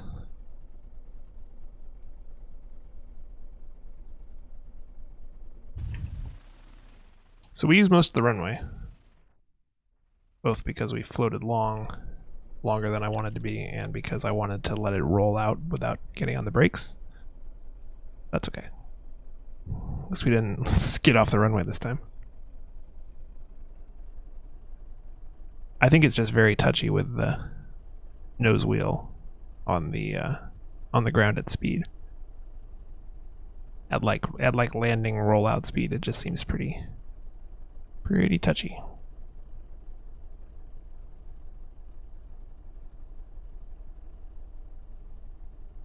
Yeah, we could do a replay. That's fine.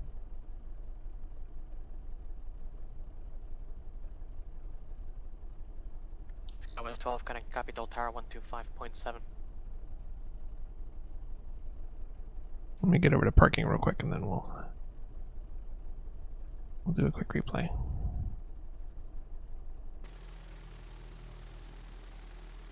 Sky was 12, Capital Tower, runway 16 off, clear the land, wind 170 at 9er. Yeah, 70 miles per hour would be a little slow. So you're right to express some concern if that's what was happening. Nice Portugal airplane there. Brought to you once again by X-Plane.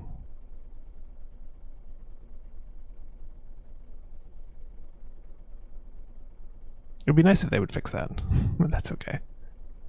Yeah, landing at 70 miles per hour, that is indeed Cessna 152 territory.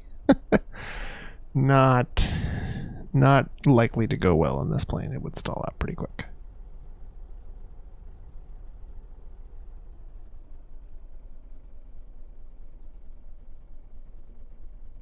We'll go park next to this Cirrus Vision jet here.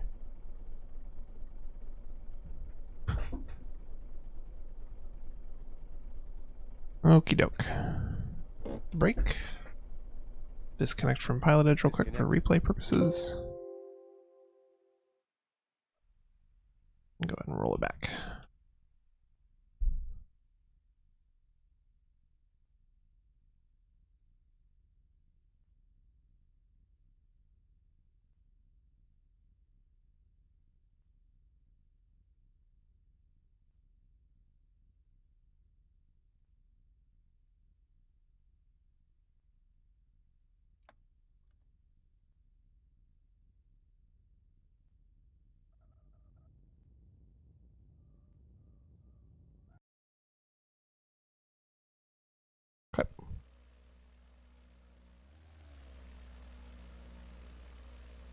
So we definitely came in long because I wanted to land right about there.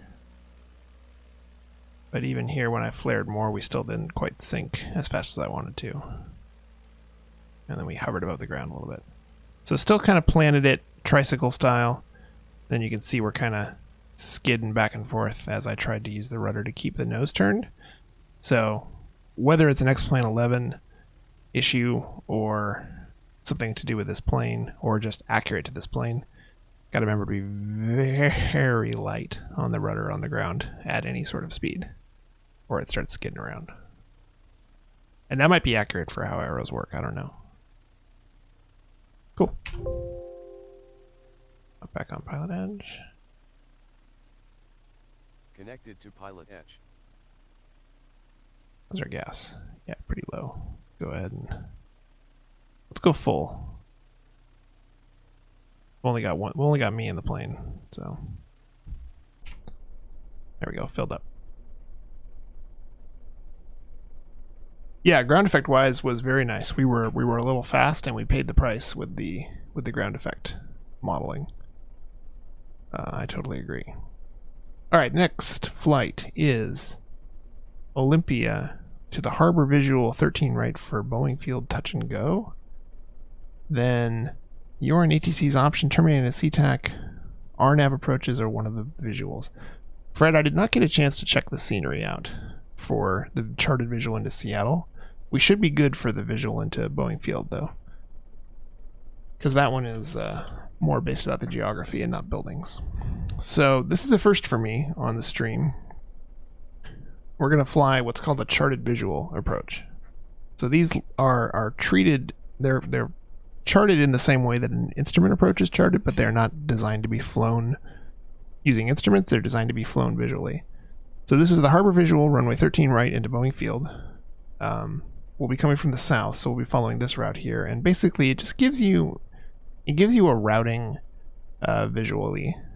So yeah, sounds good, Fred. We'll wrap it up here on this one. So basically, this is designed to navigate you into an airport just using visual landmarks, but still keep some semblance of traffic flow and not just have people going every which way. And in this case, that's actually super important because we're going here to Boeing Field, and only about 5 or 10 miles south of Boeing Field is Seattle International. So as you can imagine, planes, normally Seattle does land to the south. So planes are going to be landing to Boeing Field on this kind of path that my mouse is on, the arrow that's drawn here, while other planes are landing over the top of it to the south. And yes, they'll be higher because it's farther away.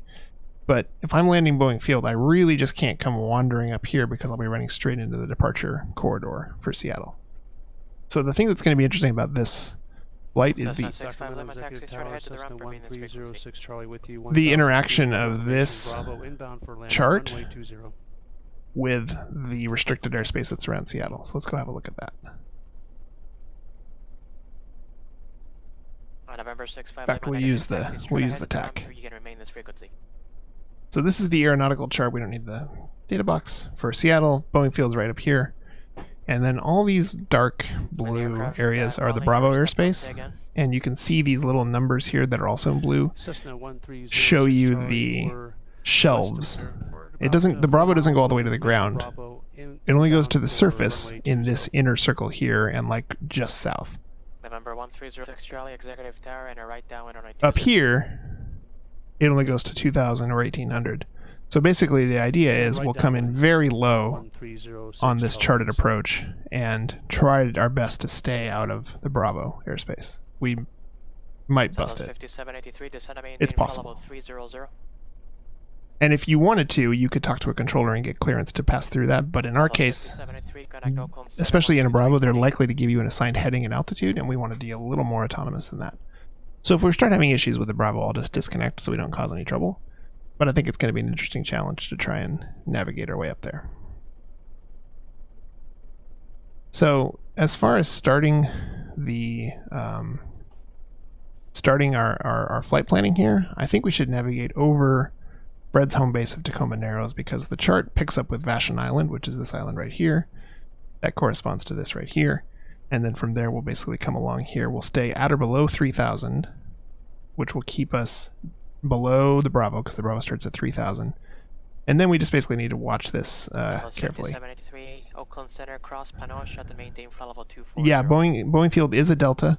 You can see the little 25 in square box here, and the delta circle is this dashed line as well. Also, Renton over here is also a controlled field, which also is a delta. So there's basically 3 airports within a very small amount of space, and all of them receive airliner-sized traffic. Because Renton is the home of Boeing's 737 assembly, and a lot of planes come to Boeing Field to get painted. So all 3 of these airports constantly are getting airliners, so keeping all of them away from each other is a bit of a challenge. But basically, by staying low, we should be able to sneak under all of this. So if we start at Olympia, and we navigate basically right over the top of Tacoma Narrows. Whoops. Hello. That's Renton, please. That's exactly what Brad lives like right next to Renton Airport. November 728, connect Oakland. So we're going to Center, Boeing Field 3.8. via Tacoma Narrows. So the Bravo comes all the way out here, but it starts at 5,000 here. Yeah, Tyson, we're going to do one more.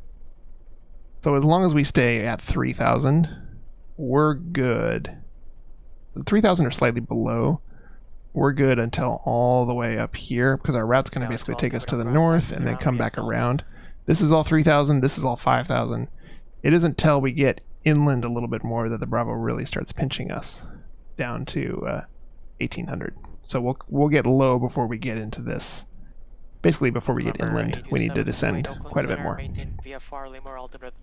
That's the plan. We'll give it a shot. If we cause trouble for the controller, we will get out of his way. As far as navigating up there, we said we'd start by navigating straight to Tacoma Narrows and overflying it. So let's go ahead and throw that in the GPS. We'll just go GPS direct to get up there.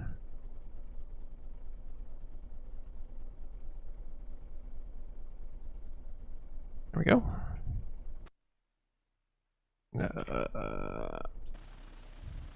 Yeah, 2,900 exactly. We gotta stay underneath it. So we'll watch that pretty carefully. Southwest 5783, connect no call approach. All right, let's go ahead and roll back the way we came. Let's see, where do we want to go here? Not through the Texaco truck. But really, we want to go north, so we should just head down. I was trying to point at my monitor like you can see it. We'll head this way and go down there. That'll work. All right, let's roll. Flaps 10. Trim set to neutral.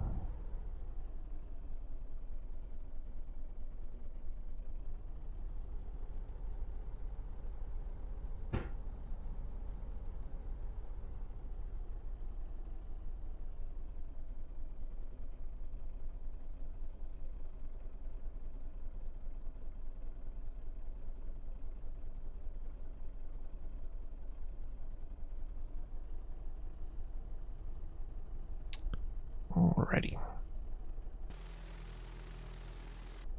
Yeah, I was thinking that too, Duffy. We gotta, when we get to Tacoma, we'll update our altimeter for Boeing Field, because a few fractions of an inch of difference on the altimeter setting will mean we're getting bad info on our altimeter.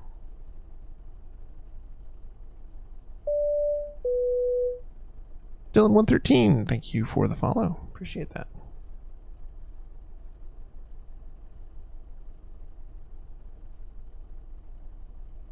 Oh, we didn't refile. We should do that too.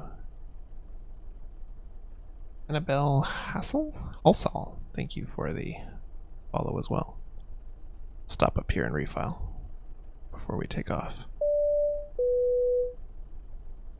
Did we just see that one?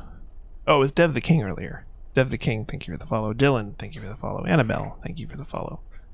These are those Twitch mobiles follows that I was talking about. Southwest 5783, NorCal approach, cross board, and maintain 10,000, Oakland altimeter 2999. If you're actually here watching the stream, you can also follow, and you can say hi in chat. That's allowed. Just saying. I did turn off followers only chat. I had that on for a little while. We were experimenting with that, but that is back off. So you can say hi in chat without pushing the magic button.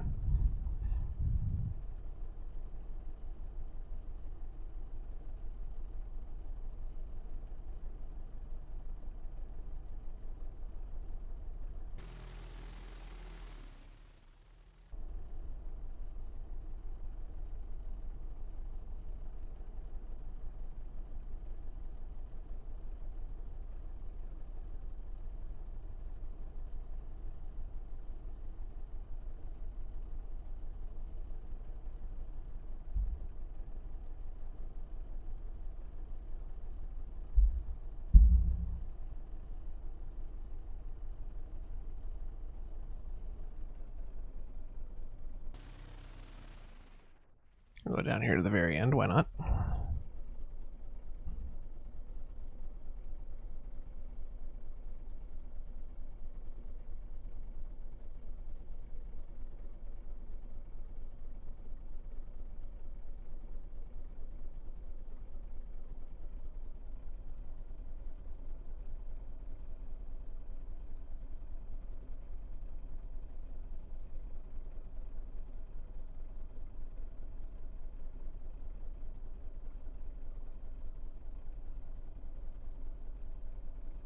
As of the moment, Boeing field altimeter is the same as what we've been using, but we'll make sure and check that again when we get to Tacoma.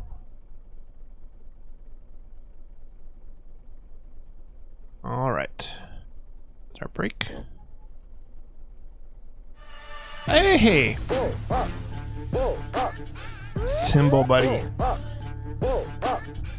With the sub. Thank you, my friend. Start thinking now about what your planned flight is. Alright, we are a P-28R from Olympia to Boeing Field. Our route is really just Tacoma Narrows. Land altitude is about 2,900, and our remarks we're going to put a visual routine right. Well, I'll explain that in just a second there, Mr. Symbol. Thank you for the sub, my friend.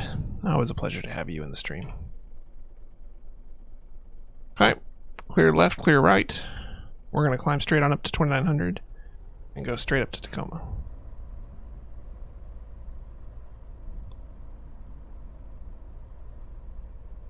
Symbol's such a pal that he subscribed without even knowing what the benefits of subscribing were. Fred, can you spam some Timpy logo emotes so Symbol can see what one of the many fine benefits that he's received?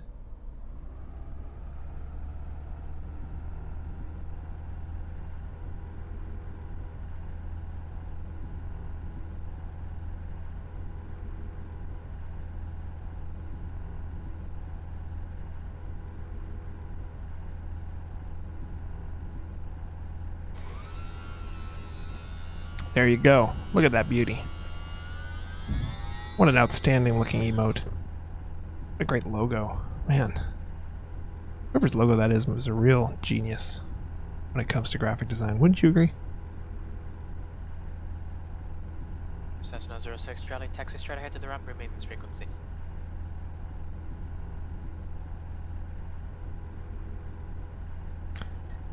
It's my bird logo. And Cessna 1306 Charlie will my condor. Straight ahead the California Alpha, condor. And we'll be parking at the base of the tower. Thank you. But it's yours now, Symbol. You can use that too. You can spam that on other Simmers streams. Make them jealous that they don't have such a cool looking emote.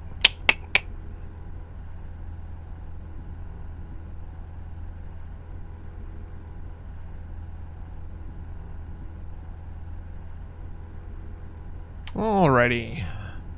Go ahead and set heading mode and vertical speed to 1050 is good. Start your descent. Flaps are in, gears in. It would be a good logo for an airline. I don't know if Tim Airlines has quite the ring that people are looking for in a modern marketing campaign, but we'll see.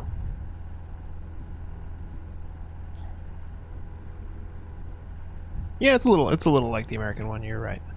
All right, let's go altitude hold. We'll watch that at 2,900. Make sure that doesn't quite there. Nice Symbol, very nice. Very well done. I like it. I like it. It's Southwest 5783. Verify you're on the arrival. You appear to be a mile off. No, that's my little bird that is on my video intro, and it's on my profile picture on all my various Roger. gaming, profiles and so on. All right, so Symbol, you didn't even know, man. You didn't even know about this, but for a limited time only, since we're just getting off the ground with the whole subscriber thing, just got the affiliate paperwork in a couple days ago. Subscribers get to set the parameters for a stream. This is Fred's stream right now. Everyone say hi to Fred. Say thank you to Fred for doing such an excellent job with tonight's stream. This has been fun, right? We got to do some approaches. We got to hear from, Fred was telling us about like landmarks we were navigating over. It was super cool. Because Fred was sub number 1, he also got to say, I'd love to check out this vFlyteAir Arrow, see if I should buy it. So I went out and did that. I will not extend that same courtesy to future subs. If you want to donate me a copy of a plane, that's one thing. But Symbol, you get to set the stream. If you want us to fly around where you're based, airport of your choosing, any plane out of my hangar's totally fine. You set the approaches that you want to see me struggle with. That's totally fine too. Go for it. So we'll talk, man. We'll talk. We'll get on Discord. You'll use the new subscribers only room on Discord, in fact. And you and I will chat and we'll figure this out, and we'll schedule at a time that you can watch. So I feel like I said for people to say thank you to Fred. I don't feel like that many people said thank you to Fred. In fact, I don't think anyone said thank you to Fred, so I'm going to do it for you right now. Here we go. Thank you, Fred. There you go. That's how you do it. There we go. Chili can follow instructions. And you know what, Fred? Just for you, there's some golden wings. You might be wondering, how do I get a golden wing emote myself? Well, the answer is use the feature of Twitch that no one ever uses, ever, and subscribe for $9.99 a month instead of $4.99. And you too will have access to the gold leaf encrusted wing logo. If you subscribe for $24.99, first of all, you clearly have too much money. And second of all, you get an even crazier emote that I will not even show you. It's too crazy. And we won't spoil it. Someone will eventually subscribe at that level, and then they will see it. For Twitch Prime, it's just like a normal $4.99 sub. A Twitch Prime subscription is exactly like a $4.99 sub, with the only difference being that you have to renew it by hand every month. It does not automatically renew. But if you're reading this and you are an Amazon Prime customer, you should follow the little instructions that I just pasted, because you can get a free subscription to anyone on Twitch that has a subscribe button. And then you too can design the stream, as Fred has done, as Symbol will do, and so on. Alright, 10 miles away from Tacoma Narrows Airport. From there we will pick up the charted visual to the best of our abilities. These are all the various Bravo layers here in the green, so we'll be watching those fairly carefully as well. Altitude still 2,900. Latest altimeter still 3014. That's true. You do get that little blue and white crown badge everywhere you go. Very good point, Chicago Duffy.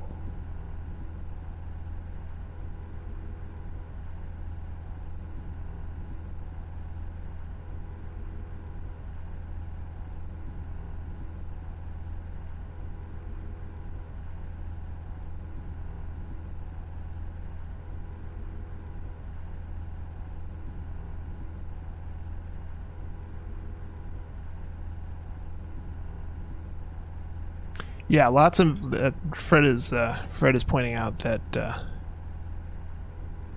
McCord, Joint Base Lewis McCord, which is a large Air Force base and Army combined installation, is right over yonder, and it has a ton of traffic, C-17s on training, that sort of thing. There's a gray Army airfield is down there, I believe that's what that is. I could be wrong.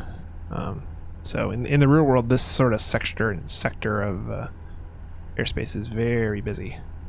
Also, aircraft descending into Seattle on the Olympia arrival, which is the main arrival from the south, are also kind of playing in this area. So I'll get you vectors for descent. So there's Tacoma Narrows up there. Ninja with guitar, good evening, sir. Good to see you. Thanks for the high five. Southwest 5783, Oop, connect normal there we go. approach High five to you as well. 135.65. We are not holding our altitude very well. We are too high. We need to get down. What is Amazon? Amazon.com? Website. May have heard of it.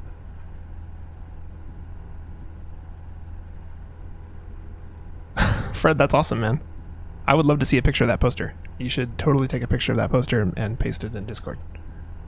Southwest 5783, normal approach, descent of 5,000. Why are we not descending here? What am I missing? Autopilot's on, vertical speed set. We're minus 1200. Oh, we're too fast. That's why. I gotta slow down. Plane literally could not descend. We were going too fast. We're above maneuvering speed.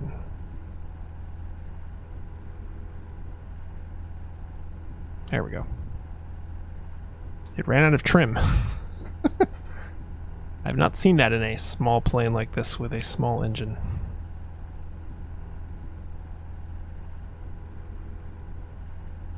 There we go. Altitude hold at 2900.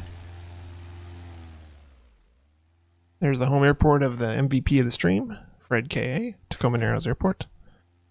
And we are headed onwards to Boeing Field, and hopefully not a airspace violation.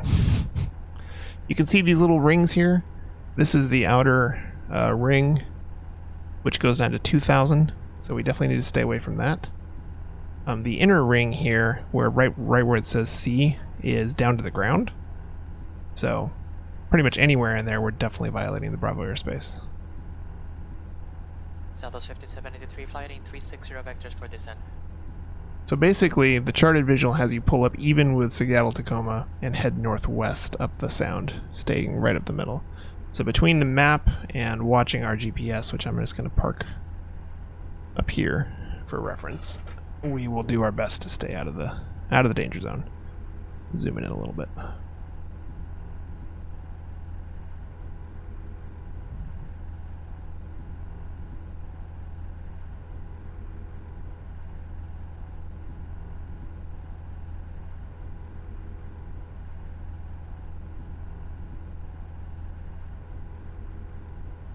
These charted visual approaches are often used in visual conditions, obviously, because it requires a visual approach, but by airline traffic or large aircraft, because it allows the controller to essentially get them on. They do their own vectoring, even though they're visual. So, from a controller perspective, workload perspective, once an aircraft's cleared for a harbor visual approach, your workload in terms of giving that aircraft vectors goes down a lot, because the airplane's pilot is responsible for following the chart in. So pilots like them because they get to do more of the flying, and controllers like them because it's a lot less work. Yep, Vashon Municipal is where? Up there? Yeah, Vashon Island is this one, is it not? That WA69, is that Vashon? Southwest Or 2 Sierra 1. 793, descent of 4,000.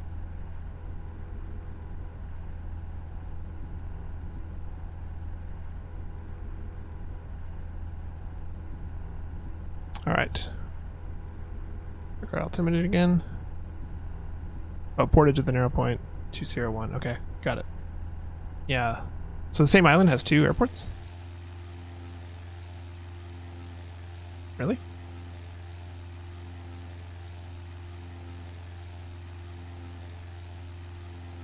Oh, at the narrow point. Okay, I gotcha, I gotcha.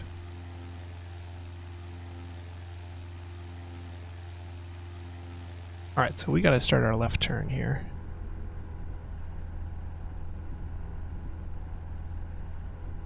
I don't want to get in that inner ring. Southwest 5783 Oakland Airport, 2 o'clock and 16 miles. Southwest 5783, cleared visual approach, runway 30. Yeah, looks like Wax Orchards is indeed private. You can see it here, has the private restricted, and then 2S1 is up here. Soft field only, 2,000 foot runway. Oof.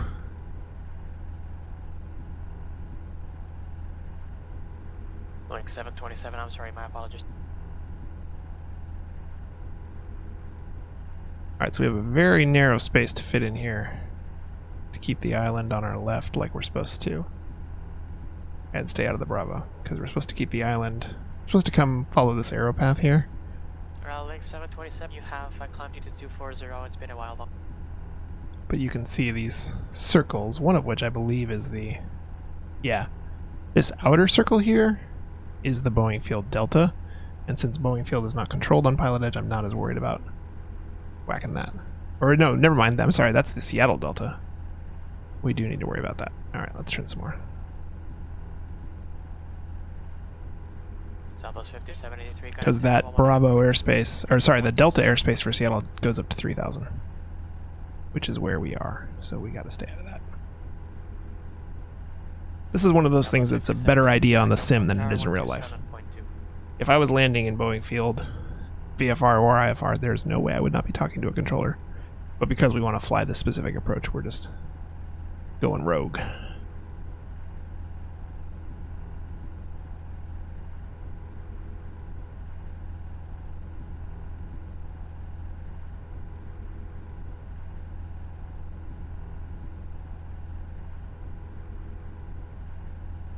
Coming up here is the tip of this island, Vashon Heights reporting point. That's what the little flag means. This is where many of the rich people in Seattle live. Yeah, please, exactly. If he's paying attention to us and has noticed us, he's totally doing that. We are squawking VFR. The transponder's set to 1200. Which means that on his scope we show up as just a little V icon with an altitude next to it, so he can't actually see like our call sign in a full data block like you would for a regular IFR flight. But there's no. But if he's paying attention, he's definitely. Well, yes. Fred is right. Boeing Field is towered in real life, so you definitely can't just roll up and land on it like we're doing. It's only not towered for the purposes of Pilot Edge.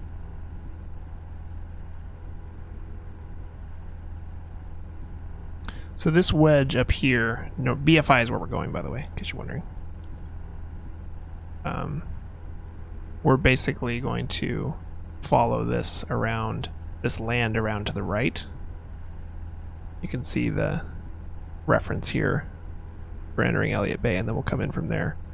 The trick of it is, per this chart, we have to be below 1800 because that's the floor of this particular wedge of the Bravo. Right over downtown. Stadiums are right here, and that's the buildings right there. You can see them out the window. So, it'll be a little bit tricky. Link 727, expect Zero Whiskey Zero, which is up here about to be visible, is also a seaport on Lake Union, where a lot of seaplanes depart for doing seaplane tours. Chicago, Duffy, absolutely. We would be talking to Seattle Approach right now in a real world flight. But they would also give us an assigned heading and altitude to make sure that we stayed safe, which is exactly what they should do, but is not compatible with our goals for this stream of trying to fly this charted visual. Alright, so I'm going to go ahead and descend to 1800. Link 727, or 1700, excuse me, to stay under that northern shelf. Go down. And dive the boat here. And Link 727. Yeah, Kenmore is the operator of those seaplanes I was talking about.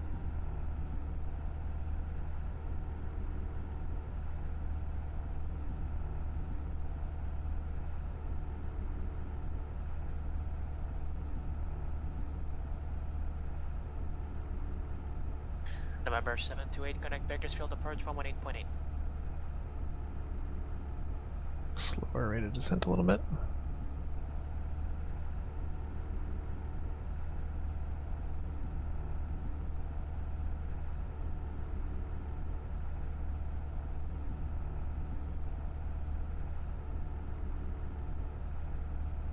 And you can see here it's got some instructions for us.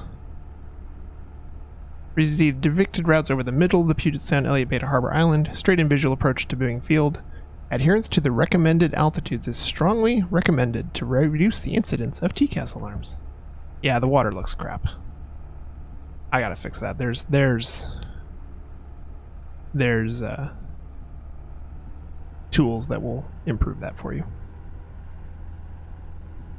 We can turn right a little bit so we stay more in the center of the water. Yeah, Duffy, I saw that too. Alaska has not announced the destinations yet for Payne Field, but they're building a terminal there, which is pretty cool. That's super cool. My brother lives up there in that area, so being able to, for him to be able to fly in and out without having to drive all the way down to Seattle or all the way up to Bellingham is it's pretty cool. So they want us to basically stay in the center of the water because of all the houses here that don't like to have planes buzzing over them. It says right here, it is essential that all aircraft remain in the center of Elliott Bay for noise abatement. Oh, has United announced that already? Okay, I didn't know that. So there's downtown, there's the bay we're talking about here, so we're going to start a right turn here in just a sec and sort of angle in.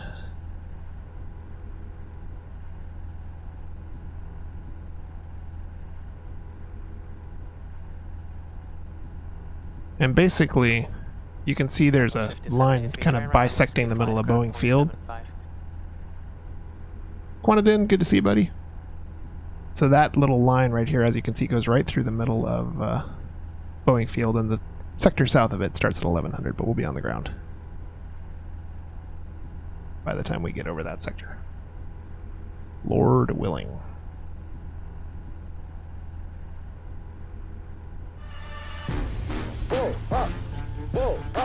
Quantadin, buddy. Thanks for the sub, my friend. Appreciate that. 2 subs this stream. Fred got the ball rolling with the subscriber flights. Wanted it in symbol. Thank you so much for your support. It means a lot. Really appreciate it.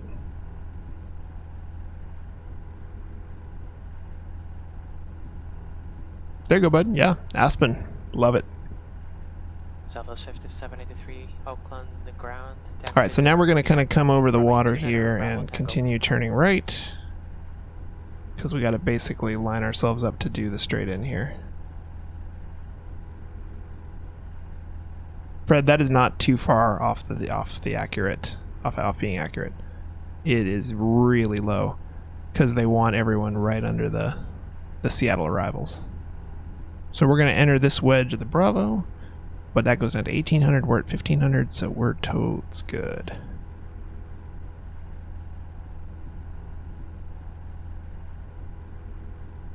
Nice call on this chart, on this approach, man. Got a view of the Space Needle there. Downtown Seattle. Airport's right there. You can see it right off the corner there.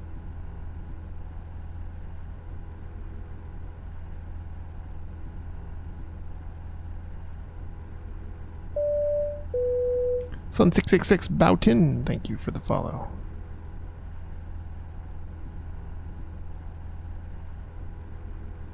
We're landing Boeing Field.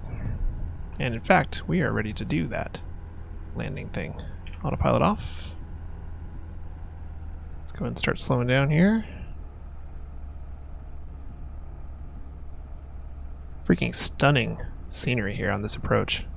Look at that, man. Dope. Good call, Fred. Ups 10, gear down.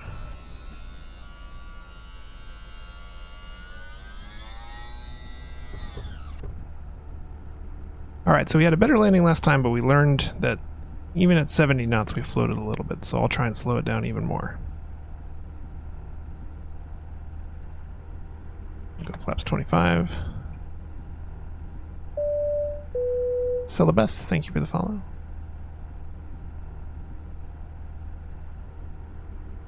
Yeah, Mercer Island's where like Bill Gates lives too, isn't it? Stadiums are right there, Safeco and CenturyLink or Quest Field or whatever the hell it's called today. Where the Sea Chickens play.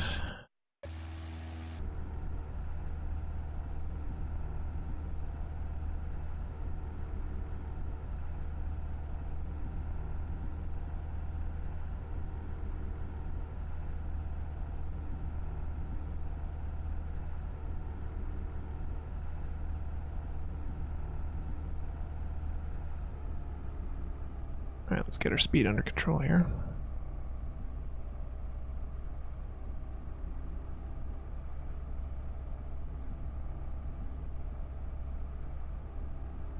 Quantitative flying this weekend. Love it. So this is I-5 right here, which is the main highway that goes all the way down to California.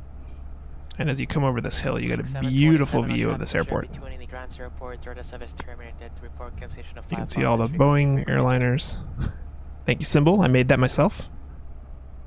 I'm a huge fan of my own work in that case. Toot my own horn. Yes, I will. Good. It's a good notification. I am pleased with it.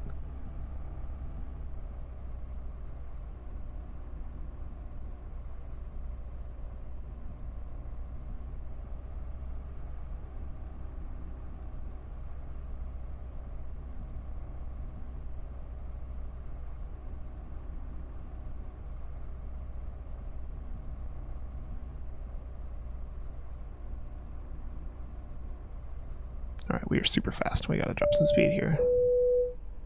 Aziz 2007G, thank you for the follow.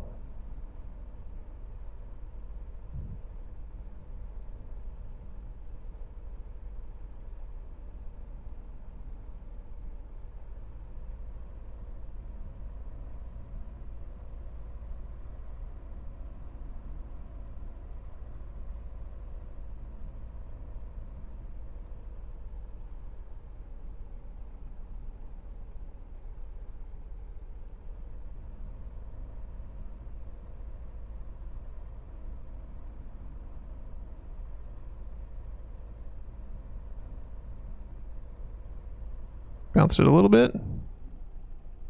Very light rudder. Very light. It's skidding. It's totes skidding. Yeah, ground handling on this thing is not tight. We're going to use this runway. I'm not even on the brakes at all. Oh, there we go. Okay, now I can very gently engage the brakes. Very gently. Look at that thing. Man.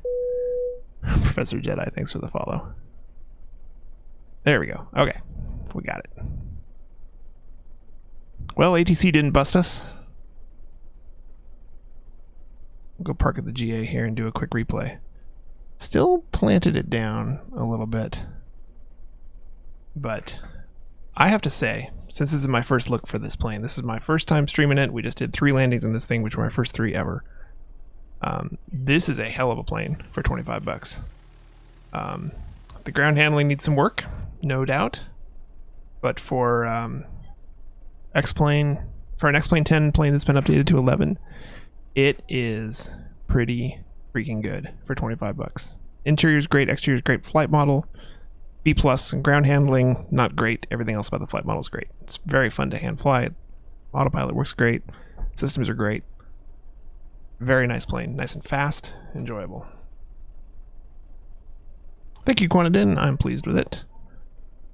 Feel free to spam the emote whenever a new sub comes in. Welcome them with the wing logo. Please, Stan and I did actually get some airports figured out for his flight. There it is.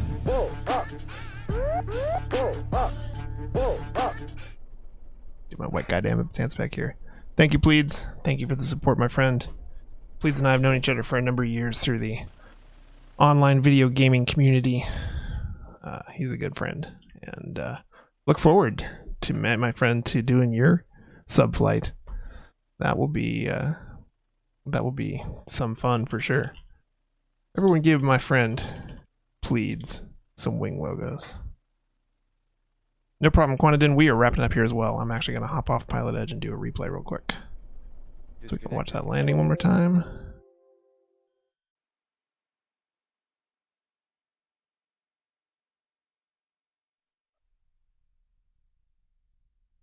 Look at all those wings. Oh, that's so awesome, you guys.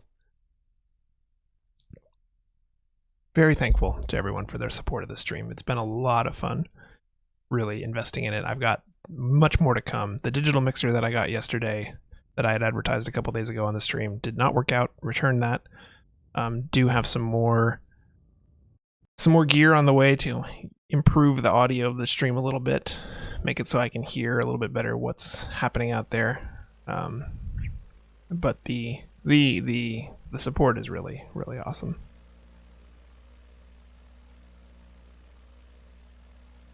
Yeah, we didn't talk to ATC at all. I want my buddy!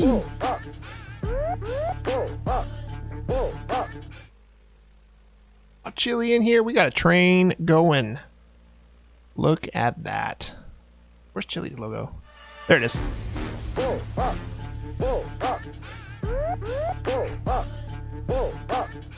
Man, I was too busy dancing. I didn't even look at the landing. All right, there we go. Let's try again. Yeah, definitely planted it more than I wanted. Last time we floated in the ground effect for too long. This time, doink, came down hard. But we got it, though. Tunnel with Wings, thank you for the follow. Galaxy78, it's 2, thank you for the follow. Just came down flat, and you can see, as soon as we're on the ground, I'm like, just nudging the rudder very gently, but it's still skidding us around. So that needs to be tightened up. But this plane is really cool. I do not regret the purchase of it at all. If you're watching this and wondering if it's worth the $25, I would say absolutely. So, I think that'll wrap it up for me tonight. I will be in Discord for a little bit to chat, if anyone wants to chat. And for... Oh, sneaking it in under the line. Thank you, Duffy. For all the new subscribers, make sure your Discord and Twitch accounts are linked. You will get access to the subscriber room in Discord, and we will chat about your sub flights. Love it, love it, love it. Thank you all. Thanks to Fred for an awesome start to our subscriber flight series. This makes me really excited about what the next flights will look like and what everyone will come up with, because this was super fun for me. Hopefully we all enjoyed it, and I think we'll see you soon. Thanks, everyone.